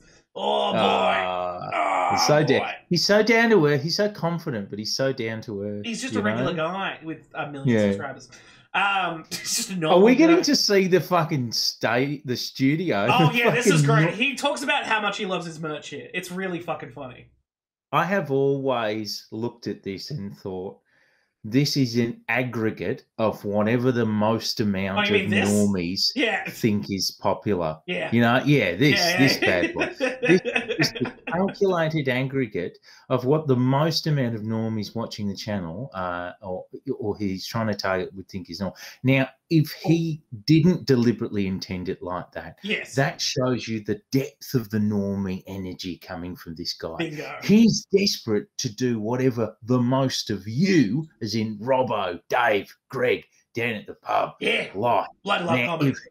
if I have always wondered if this is this bloke just sits there at the pub, sitting next to Robbo and Dave and Gary, Just running down, just sipping on a water with lemon, perhaps, and listening because he doesn't, He's just listening to whatever they like, and they go, "Oh, fucking cyclists." Yeah. No, that's I can write it. Fucking bloody seen him bloody feminists on the telly. He's writing it all down, and he goes back to his home, which has nothing in it except for this studio, and it places that, and then he talks about whatever they've said there in the pub, and that's the kind of energy I get from it, because I just don't understand how you can be such a normie whisperer otherwise. Yeah, either that or he's an algorithm. Maybe the whole thing is a deepfake project. Like I said, he's just the edgy version of a Minion meme. That is his comedy to a fucking T. Like, it's just overly populist, and it's just entirely focused on pleasing the ego as much as possible. It's about, oh, I'm like that, therefore I can laugh with that person. It's anyway. We'll keep going. People across the country get their vision from, get their weekly entertainment skills from. Underneath here is probably the most important part of this entire thing. Definitely. This is my first joke book. This is the first thing that I wrote on it. On the first page, it says first draft. My first set list is Page 1. Hey, fucking sluts. Here's a bit, them bloody sluts. Here's a bit, them I was fucking a sluts chick the other day, these days. and I'll tell you what, I fucking, her pussy smells. Like, that's the first thing. I was dating this slut, and she goes, I'm a feminist. And I go, well, get out of my house. But then I found her in the kitchen, and I was like, "Oh, that's where you belong." Just fucking dumb shit. Now listen to his first set list, because it sounds like every fucking open micer's set list for the first year. Dope. It's Is actually in here. Giant joke, don't know what that one is, and the porn commentator, which is in the special as well. So something about airline food and comic advice. Since I started making the fact that. And this is as somebody who, tried to do stand-up for 3 years. If you're doing a special, maybe the first jokes you were ever doing, maybe it shouldn't be in the special. Maybe you should have a more refined hour. Maybe nothing about airline food or porn commentator should be in your fucking comedy special that you produced and paid for and put together yourself and then sold to Amazon Prime. Like, just maybe. YouTube videos I've always been on. You've always got to be looking for stuff and looking for content. Oh, he's a happy man. A lot of people who make YouTube videos and they get some success, they stop. And that's the worst thing you can do. You need to double down. You need to work as hard as you can. And that's what I do here. I think he goes a bit hard on the push bikers. Some people. People. Oh, Tony, he gives him, he raises him up. And, so he bloody should. The bloody cyclist, when he's so confident. But the Chinese, those are the ones who just deserve it. He should just get into ethnic groups. Yeah. Well, one sort of thing. We live in this politically correct world where, you can't say that, you can't do this, you can't do fat black balls. Come here, JM. What did his cunt just say? He's just saying, yeah, play back. You can't say that, you can't do this, you can't do fat black bald sort of thing. So, yeah, he'll cross that line sort of thing. No, you can't. You can't joke about black people on stage. Or bald people, or fat people, which I don't know. I don't know, dude. I don't know. I feel like, fat, black, bald. I love that. That's his list. That's his list. And instead, you can just think of other things. Do you know how many other things there are? Actually, it's unlimited. The big 3. How many other people, combinations of ideas are there in the world? Unlimited. That's what ideas are like. Unlimited. It's unlimited. If you just take those two, it's still infinite. That's a lot of ideas. You just have to think for a bit. And I know that doesn't appeal to little boys, but I think he does it with respect. At the end of the day, it's only a joke. I had no sex life when I was a teenager. My sex life when I was a teenager was like Bill Cosby's sex life before he discovered Rufalin. Non-existent. The lady I was talking about before who broke up with me when I was just out of school, she's now a lesbian, which is great for her. It confused me, though, mainly because she's attractive. Didn't think they existed.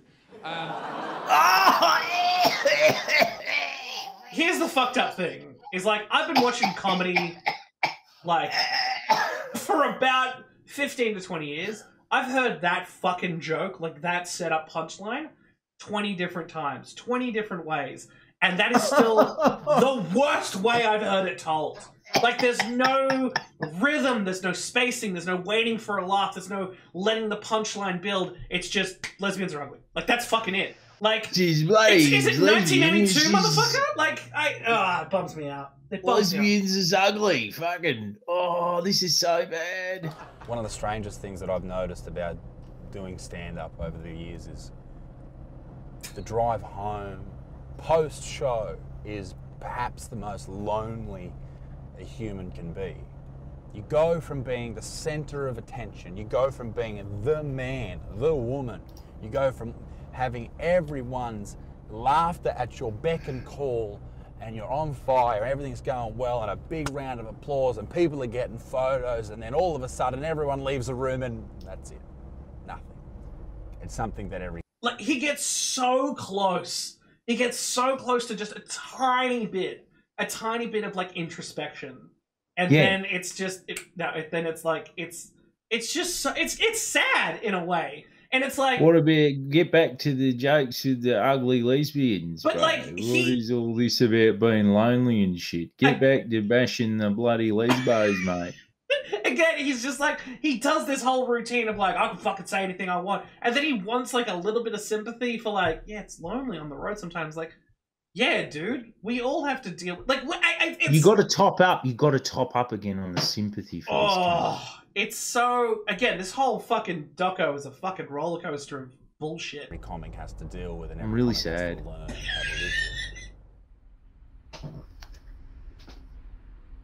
Oh, he's got a dog. My life is very strange. No, it's not. I just spend. Shut up, Norman. There's literally millions of people like you. At my home, which means for the vast majority of the week, I'm by myself. When I'm at home, all my mates are at work, and when all my mates are out having a great time, couple of beers with the boys, I'm working. I decided pretty early on in the piece that I needed some structure in my life. So hold on. So he's upset. Hold on a second. So he's upset that his friends, or the people that he knows, are working when he's making, like, when he's at home, that he's at home making YouTube videos during the day, and then he goes, like, what are you really sad about, dude? Are you just sad that your friends don't want to see your comedy? Is that what it is? Because I gotta tell you now, every single time I asked a friend to come see a comedy show, no. They would straight up say no, and I don't begrudge them for it. That's like... But I'm aware that he's a hard worker. I just think the ideas have no integrity because they're just a composite of whatever the most cunts already are talking about and want to see. I don't think he's ever had an idea that had any remote. You know, if you just deleted his channel, you'd remove nothing from the discourse. No. You know, the only thing you'd remove is talking about him. Yeah, and we've had to sit here this evening and talk about him because of his channel. If you just remove the channel, you'd both alleviate us of that problem, and you would alleviate. You know, you would remove nothing of substance. Yeah. You really wouldn't. It's only talking about other things, and it's only hating on groups of people like ugly lesbians and bloody feminists and things like that, that are the most groups of other normie people have already been conditioned to dislike by other fucking purveyors of, you know, lowest common denominator shit. Exactly. He's not inventing any new categories. Cyclists, vegans, this and that. This is all just the shit that, as I say, it's an aggregate of what Robbo already reckons because of other grifters far more skilled and dated than him. Fuck. Yeah. Life, and I needed to have some responsibilities. I train MMA, and I've been very interested in MMA. Just learning more about it through the Joe Rogan podcast. I started coming here every day because it's structure for me. It's something that I can wake up every morning and know I have to do. With my job, there is no time limits. There's no, you have to be here at this time, you have to get up at this time. In the mornings when I come here, I know I've got one thing won for the day. I've beaten my mind and I've beaten my body every single morning. And that's more beneficial than anything else that I do in my life. This is something that's very, very important to me. Him going to bash a fucking pad is more like beneficial than anything I've else, beaten my including mind. all of his content. I know, I do. I agree with him in that sense there. I fucking agree with him. I've beaten my so mind. hard It was there. like, yeah, maybe give your mind a rest, dude. Maybe your mind just needs like 5 minutes just to fucking chill. It's so like, I didn't want to tell you about this MMA shit because it's like, it seems like if you had like a family feud board of like what you would expect in this fucking doco, MMA #1. Like that's the You know, I fucking listened to him. I listened to him in a podcast once. He was talking with who's that fucking shithead? Count Dankula. Yes, and he yeah, said, yeah. and What a real Count fuckhead. Dankula's a fucking like bottom feeding piece of shit. Yeah.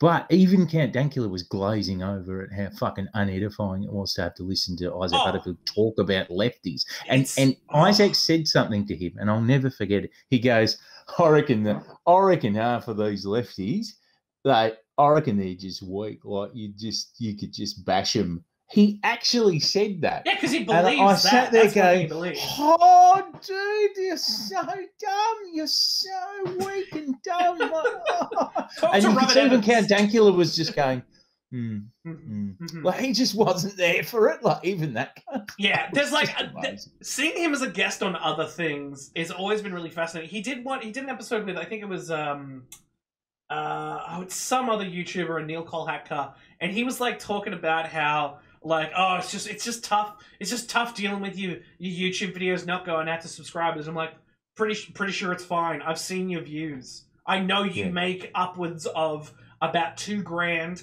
every fortnight. Like, it's his struggle. Like, his whole thing of, oh, I need a routine and shit like that. I don't think you do. I think you're fine. I think you are making up problems that you think you have when you could just probably just talk to your family more, see a therapist, maybe figure out if you're gonna have another epileptic fit. Maybe find a doctor who's not just like, yeah, just have a diet. Like, just find medication, dude. I'm worried about you having an epileptic fit on stage.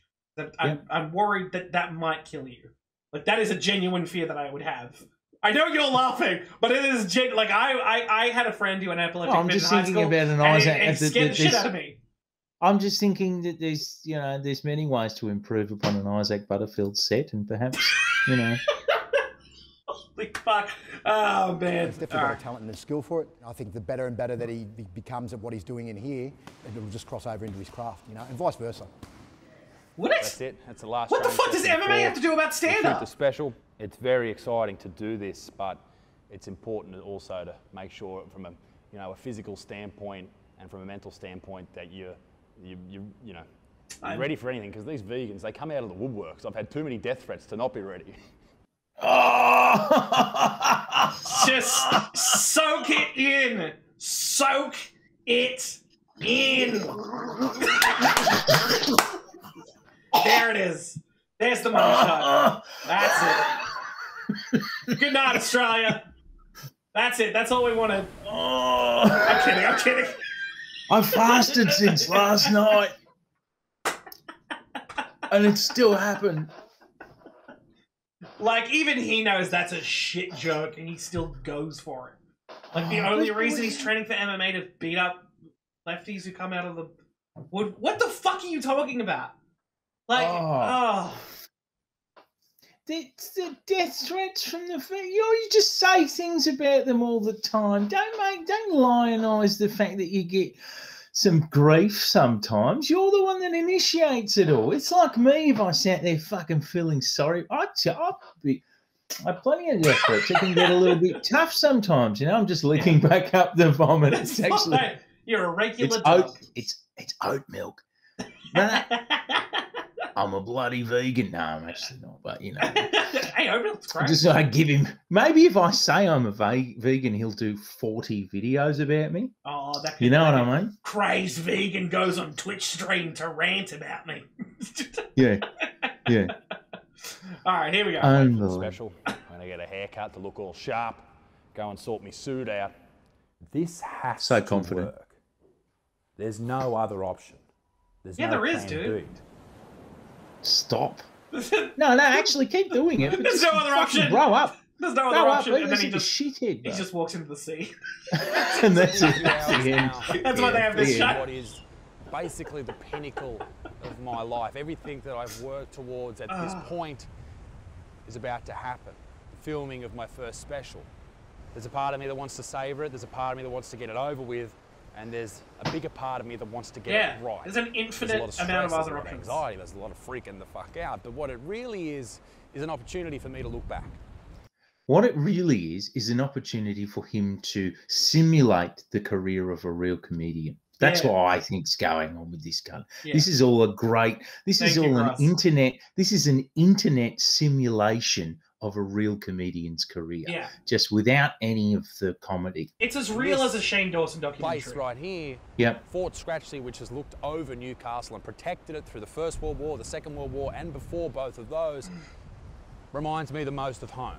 And that's why I came here, because I wanted to remind myself of where I came from before I go out in front of Australia and the world. What the fuck are you talking about? What did he say? Walk in a room. So his whole thing I is want like to remind myself. looking at it. Oh, because he's Looking at it, what was that, Fort Chatterley? What the fuck? It sounds like this defended a bloody Australian's homeland, just like I'm going to defend comedy. I wanted to remind myself of where I came from before I go out in front of Australia and the world. So that's why you shot this thing here at this like weird little filming of my first military. Special. There's a part of me that wants to savour it. There's a part of me that wants to get it over with, and there's a bigger part of me that wants to get it right. There's a lot of stress. There's a lot of anxiety. There's a lot of freaking the fuck out. But what it really is an opportunity for me to look back. And this place right here, Fort Scratchley, which has looked over Newcastle and protected it through the First World War, the Second World War, and before both of those, reminds me the most of home. And that's why I came here, because I wanted to remind... It reminds me the most of home because at any second he could explode. Because it gives you an ocean shot, staring at the ocean. Big dick. And by the way, cunts do shots. They do shots of themselves staring at the ocean. Yeah. And that's not you staring at the ocean. That's a video of some cunt filming you staring at the fucking ocean. It's not. And I know that. Yeah. And if you don't think that, because all I think when I see those like wistful ocean shots is like you've paid someone to come out and film you doing that shit. It's like this is as somebody like I will 100% admit like I've watched Harmontown, which is a documentary Dan Harmon made about himself and his career and his live show. One of my favorite documentaries of all time. Like I love Dan Harmon and stuff like that, but he has so much self-awareness in that documentary about what the fuck he's doing and how insane it is. Where it's like this is the opposite of that. This is no self-awareness. This is a lack of introspection. This is a complete, like, it is a black hole of intent and understanding of why things are done. Like, it just, every single shot, every single scene, how it was edited, is just like, I get what you're trying to do, but in the actual, like, realm of, like, filmmaking, putting things together, like, the actual process of you being a comedian and putting this documentary together makes no sense. Like, its purpose is completely devoid of any semblance of sense. And unless you acknowledge that he's the best man in Newcastle. He's the best man. And we've got comments in there from people, I can see them, yes, that's true, saying that he's a disgrace to Newey. He's the best. He's better than Tony Butterfield. He's can we get some 07s in chat to salute? He's the most famous Novocastrian of all time. Exactly. And you know, the best guy in Newcastle, the best that Newcastle has to offer. Thank you. Yeah, just salute him for his service as being Batman or the Joker. We're not fucking sure. From before I go. It's so weird. Of Australia front. and the world. Oh, Snowbone, you can kill me and you can carve up my body if you don't love it. And people just lose it. Knocked to my head and my chain, I'ma lose it. Thanks, Saint Lane. Came a long way from that local loser. Hope you got paid. But touch my family, I'ma fucking lose it. Fucking losers. Drugs on the rider, drugs on the set list. I'm as often as it ever gets, bitch. Living life like I got a death wish. Going in, indefinite. See your boy, him right there. Tell me where he fucking. Keep going, 07s. Keep going. At the concourse in Chatswood for my first comedy special. It's very bloody exciting, let me tell you that. I'll use some polite words because there is a receptionist here until we get through there, and then I'll. Yeah, but she's a slut, so don't worry about it. Walk through here and holy shit. Oh, now we can say cunt and shit and piss again. Oh, fellas love it. It's locker room talk. And here we are. But this is it. This is what we're about to do. I'm very excited. can't wait to get up and say shit and piss. It's fucking awesome. This Vegans. whole thing's just crazy. Dude, it's fucking... Oh, there's the rapper! Mental. And it's like getting bigger and bigger. It is. Like, I see you wanting 1 million by your birthday. Yeah. 1 million subscribers by the 14th of July. That's the goal. Love Aussie rappers that rap in American accents. Yeah. Love white Aussie rappers who rap Love in him. American accents. He looks like me if I got my shit Always together. loved that. I've always had a great love for that. What the Look at this fucking chump. Who's this chump? Fucking chumps. Chumpville. It's chump night at the It's Saint Chump. That's what he is. Saint Chump. Saint That's my new rap Chump name. and Isaac Young Chump. Chumperfield. Oh, fuck. Fucking here we go. Let's rip into some people on bikes. Yeah. That's sick. What about the microphone down from the... Yeah. I said to Josh, was that just for one joke? Yeah. Like, yeah. Such a fucking effort for one joke. What's like a mood? Like what's it? Maybe a blue is a mood. Blue is technically moved, but I reckon take away, for the epilepsy, take away the walls completely, because that'll make it a lot darker. Ooh, that sounds good. I never hold back. I don't censor myself. I don't say things because I think they are clickbaity. I say things because I believe them. I don't not say things because I worry about sponsors. I say things because I believe them. It's amazing to see people when they walk into a show like they might be worrying about. Also, there is literally a whole video where he admits that he says things just because they get clicks. There's been like a whole video. Does? Yeah, there's a whole video where he's just like, he says like, oh, because I believe them. Like, no, you don't, and you've admitted to yourself and to the world that you don't. It's it's heartbreaking. It's sad. It's fucking sad. What's happening at work, or their kids are playing up, or little Betty Sue's bloody broken a leg, and how are we going to pay for it? But once you go to the show, once you're in the show, once I have people enjoying themselves and laughing, that all goes out the window, and all of a sudden they're smiling, they're happy, and it's this butterfly effect. It moves on to other places in their lives, you know. They go home and they greet the babysitter with a big smile on their face, maybe give them an extra $50, and then that changes her. Maybe call her a slut. You know, maybe fucking Okay. get out of here, you slut, you Get outta fucking here, vegan, it's extra feminist, cyclist slut. Oh, Get out of my here. They go God. home and they do that. They might say to their 13-year-old boy, you know, what are you, bloody soy boy? Oh you my know, God. Yeah. Pay it forward. Pay it forward. Yeah. Love to do that. Love to spread those concepts. Oh shit. Oh, shit, no, what have that's I my done? bad. That's my bad. That's why I can fix that. Hold on. And we're back. You want to watch it again, bro? Oh my fucking God. Yeah, that's only happening if somebody donates $50. Little Betty Sue's bloody broken a leg, and fuck how are we going to pay for it? But no kids named Betty Sue. What world do you live once you in? go to the show, once you're in the show, He's once an I have everyman. people enjoying themselves and laughing, that all goes out the window, and all of a sudden they're smiling, they're happy, and it's this butterfly effect. It moves on to other places in their lives, you know. They go home and they greet the babysitter with a big smile on their face, maybe give them an extra $50, and then that changes her day, and it goes on and on and on. Laughter has that power. This is a massive night for me, but it's not one of those things where I look at it and go, okay, we need to be spot on and we need to be perfect and everything has to be delivered in a certain way. He brought the Makita. He brought the thing. Makita speaker. I did not notice that before. That's so Why weird. is he doing this? Why? It's him opening himself up for mockery in this respect. The unused Makita fucking work speaker. That's so weird. Unbelievable. You know? I fucking...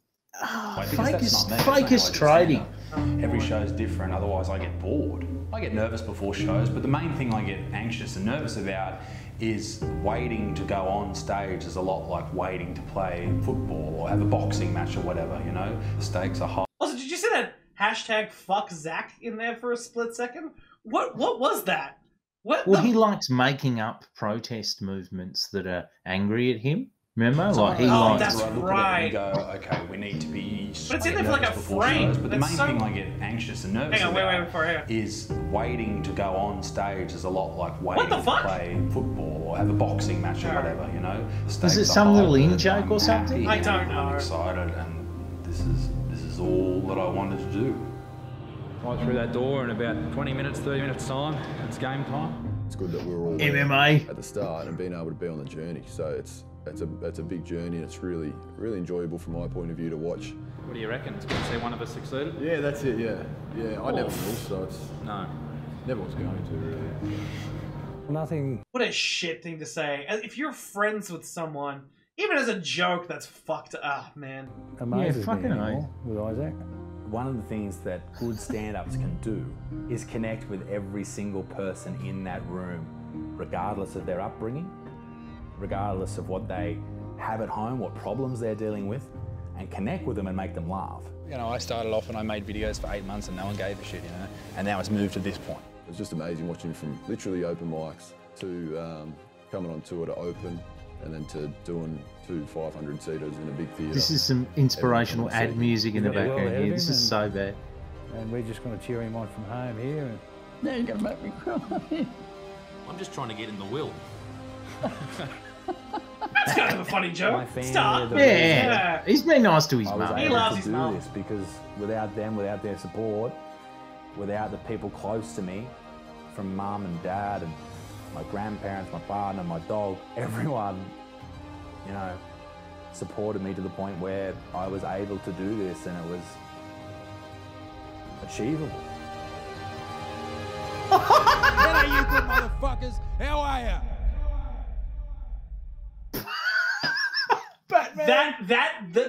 The fucking flash thing, like it's like he's dead. It's just like so weird. It's so weird. Also, if you don't laugh at Tony's last line here, don't just leave the chat. Just be like, good night, fuck you. I swear to God, if you laugh hardly, donate some bits because you are not ready for this shit. It's the I'm putting a mask on. What Tony says is the funniest fucking thing at the end here.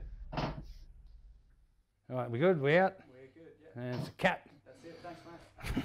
Who's going to watch this shit anyway? Oh my God. Tony! Tony, my man! Tony, my man! Oh, I love him! Tony sees through his son's shit. Oh, fuck. Oh, I love Tony it. sees through I his love son's it. fucking shit, hey? Just imagine Tony Butterfield fucking running and crash tackling Isaac. Oh, fuck. Fucking Just bang! wiped out in a fucking second. Yeah, that's the dream. That's what's going to happen in the end. Oh, my Oh, goodness. what navel-gazing, self-serving tripe. Just garbage. You fucking flog. Ah. You think you're so fucking compelling, don't you, cunt? Fuck me. Oh, Yeah, my God. you know, the only thing out of step with all of that, Yes. apart from the fact that I think that, like, the fact that I don't think that he deserved to have something this navel-gazing, you know, Sure, I mean, yes. he doesn't have the most amazing career ever, really.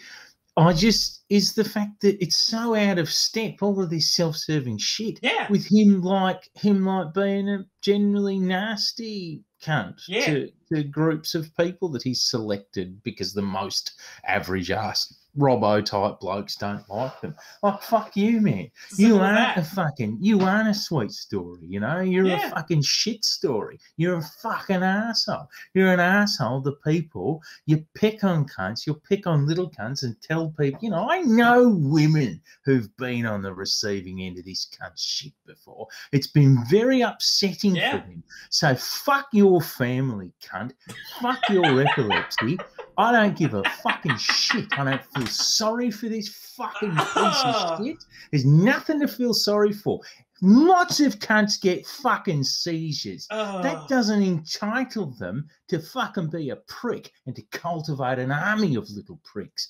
Fuck everything that's happened to this cunt. What's happened to him? Nothing. It's horrible piece of garbage. It's so like, I mean, this is just from like, and I 100. Tell us how you really feel, Tom. No, I 100% agree with that sentiment. But it's also like the shit that he talks about, that he struggles as a comedian and like stand up and fucking, you know, doing open mics and shit. Yeah, motherfucker, every comedian, like, it is the most basic bitch comedian shit that he complains about. That is just like, it's not really any insight into comedy, because it's like, yeah, if it wasn't difficult, everybody would fucking do it. But he also makes it so that he thinks that the quickest way to get from where he is to where he wants to be is to just make YouTube videos, and then you get to become a stand-up. It's not that simple. Like, that's the story he basically tells.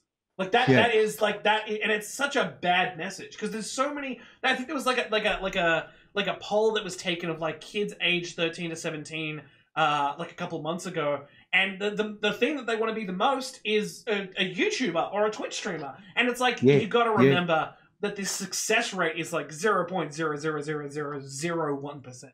Like I found it. You're lucky if you're making a few pennies from this stuff. Exactly. Right? And like you have to put so much time and effort into everything about it.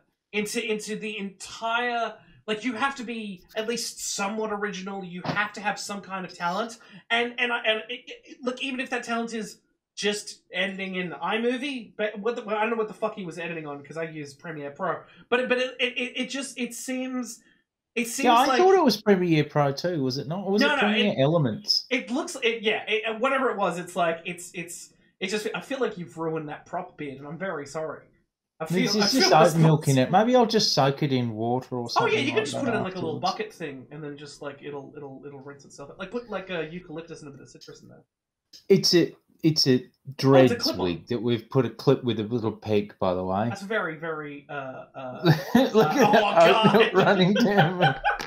What a grub! I thought I was the one that was going to throw up some milk tonight, but we see. I didn't expect it actually, but I knew, it just came. It just rose up within me. It was great. We've clipped it as well, so I'm going to put it up on Twitter later on, which is great. Look, I have to say it was more self-serving and self-pitying than I thought it would be. You know what I mean? Yeah. But there were real moments of fucking cringe in there. I'm happy to come back with you at some point in the future, and we can look at, say, one of his specials. If we look at that anti-hero special, I may fucking die. I think the chat will probably fall to bits. People will start dropping like flies from the coronavirus and but I think it's worth it. Ultimately, I think it's worth it. We will set up a donation goal and we'll see, like, we'll make sure that as we sort of go through Butterfield, he's doing, like, the weirdest thing that I found out just from watching your video, because I try not to cross paths with his bullshit, is the whole haunted bullshit videos that he does now, where he'll like visit like a haunted place, and then there's like barely any footage of it actually being spooky or scary. It's all just editing tricks.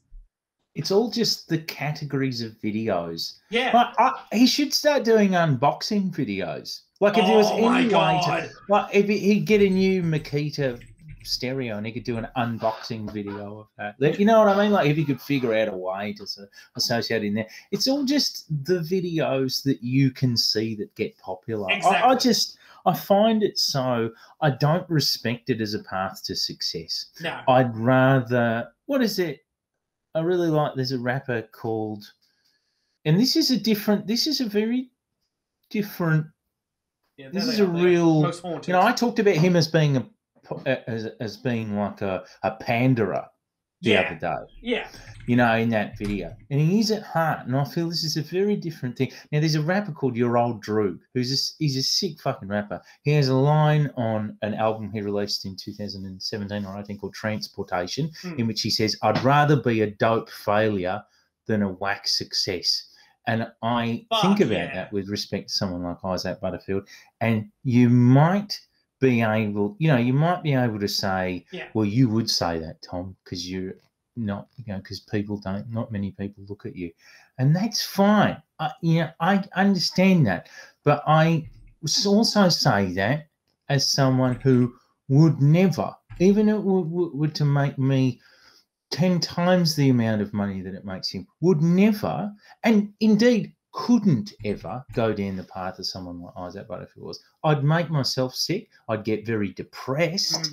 I'd get very depressed because I wouldn't be saying things that I thought were unique or inventive. I'd just be saying the things that I thought the most people already wanted to hear. And I look down on that. Like, this goes to the core, the very deep parts of my being, you know what I mean? Beyond politics, there's a divide here. There's a panderer, a pack animal type Aussie bloke who looks at people that don't look like him, and he goes, "Look at you, bloody Sheila, you fucking feminist." That kind of weak dog little man energy. And that's it. It's a real divide here. Yeah. We could never be the same. It doesn't matter how much he ever tried, you know what I mean, to work on his ideas. As long as he's being a panderer at heart, he'll never be good. And I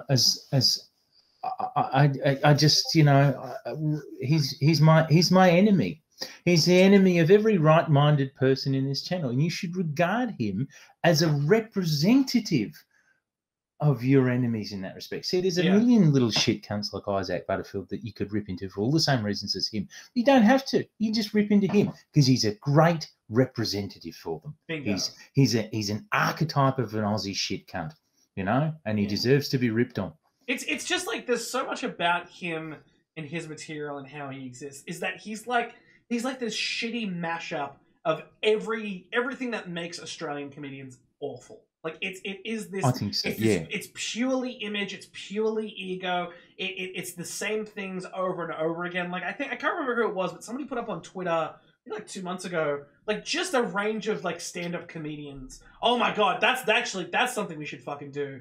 Is we should do a react to the best of Red Faces, which somebody has put up on YouTube. Yeah, okay. Oh yeah, that is some prime material. But it is like that. It is the accumulation of just terrible comedian after terrible comedian, and that's what he's built his career on top of. And you look at comedians like JB in there, who represents like an old version of those comedians. And it's just like, if that's what you kind of want to follow in the footsteps of, like why? What is there? Like what is there? Saucy Potatoes has asked who's worse, Isaac Butterfield fans or Alex Williamson fans? Well, Alex Williamson's only platform he's allowed on at the moment is Twitch, so I don't know. I don't know how to square that. How's he going with the rape stuff? Well, he did get his Twitter and his Instagram account taken down, but he did start a new Instagram account denying all of the allegations. And Twitch hasn't taken him down. I watched him for like 5 minutes the other night, and then I asked, like, hey, how are you going with the allegations? And I was banned from the chat.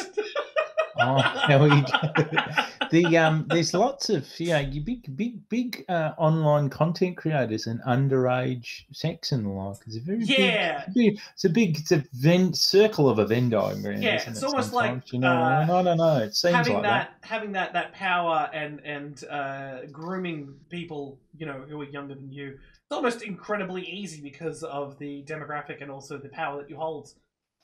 Which is, I try not to portray myself as a good person on any channel. I'm not. I always say the same thing. I'm not saying I'm not trying to cast myself as some king. I'm not trying to cast myself as myself either as some king of virtue. I'm a bit of a shit conflict-driven guy. I think that's pretty opposite in looking at my stuff. I just try to take my conflict instincts and hone them and aim them at those I think who are worthy of being attacked, like this shit cunt king. As someone called him in the chat earlier, shit cunt king. Salute, respect for that. I completely agree. I think what you do is amazing. I wish I could take the sort of and I don't mean this is the same process for you, but I wish I could take the same bile and vitriol that I have crafted into something. One last thing I wanted to present as a gift to you, Tom. Before we leave, and obviously before you do your plugs, and obviously people should watch all of Tom's amazing content. I'm going to actually do a little shout out in the chat there. So if you're not already a fan of Tom, I bet you 90% of the people here are here because of Tom tweeting out and talking about this stuff. But if you've never seen it, holy shit, check it out, subscribe to it, love it and adore it. I want to give you a little gift, and I want to give it to the whole stream really. So about 3 years ago. When I, was first doing research for my video about sort of PC comedy and sort of stand-up. Sorry to interrupt. It's just, he's wanted to say cheers, Chimpy. Oh, it's adorable. Chimpy's adorable. Sorry to interrupt. He just was hounding me, so here he is. Yes, sorry, go ahead. No, it's great. I think it's incredible to support our fans. But here's something I wanted to show you and wanted to tell you that you inspired me to do this. I created a fake account on Facebook, and I infiltrated the Isaac Butterfield supporters page with over 18,000 people, and it still exists as an archived version of itself. I would love to one day go through all of these posts and comments of real people. I'd love to. This is amazing. What a treasure trove. It is. That's a good idea. That's a good idea. It is beautiful. It stopped in January of this year, actually. And because what had happened was the people who were running the group had some infighting and then created a different group altogether. Did they? So this is just dormant now. It is literally shut down and private. But if you already had access to it, like I did for 2 years, it was taking screenshots. Still have access to it. Also the weird shit. Oh yeah, the most normal core bullshit that people would post and share. Fuckhead. Oh yeah. It's yeah. A good one. Oh, it's great. It's some really good shit. I'd love to be in there. I'd love to go have a look through that with you sometime. It's that beautiful. Would be fantastic. It'd be like a little tourist trip back in time to seeing all of his different posts and stuff like that. But anyway, I wanted to present that just as a little surprise for everybody. And I wanted to thank you very, very dearly from the bottom of my heart for doing this, and especially at short notice. Especially during lockdown as well. Hey, yeah, listen, I hope everyone who's been watching, and you as well, Harrison, are doing okay during your respective lockdowns if you're in them or otherwise. Well, I suppose we're all in some version of an altered reality, I suppose. But yeah, no, thank you. I've had a grand time.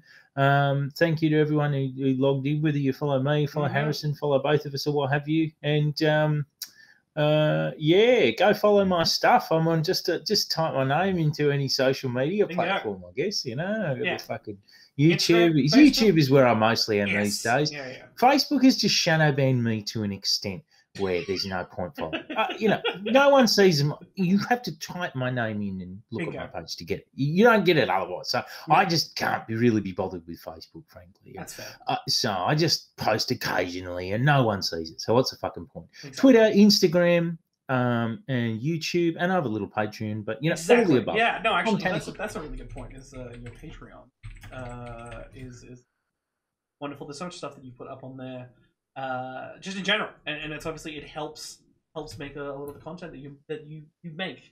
Those I've been going pretty hard on the videos lately. I've been doing them, been pretty hard out on the videos of late. You know what I mean? I sort of like I'd cut back my podcast to just being an intermittent one, and thought, well, you know, more of the people who follow my stuff seem to be looking at the videos. And I also do fortnightly articles on Independent Australia. Exactly. Aware. Yeah. I write about the anti-lockdown movement, far right, just whatever, you know, whatever seems of interest to me. So give me an eye online. Hit me up. Exactly. And look, I imagine, again, the majority of the audience is pro Tom. Well, everybody here is, I would say, pro Tom. But I want to thank everybody who also followed the channel this evening. It's literally dozens of you, as well as to Brodo Grass and Jake, making me enjoy these wonderful hot sauces, which is now doing terrible things to my insides. But with that, Tom, thank you so much for doing this. Thank you so much for the plugs as well. I don't know if there's anybody else want to say anything before we end the stream. But also, if you would like a copy of this, we will be putting it up on the Toads Video channel at some point during the week with a little bit of edit here and there. I want to say one thing. I just like, if you're a 13-year-old boy watching this, well, come over and look at my stuff.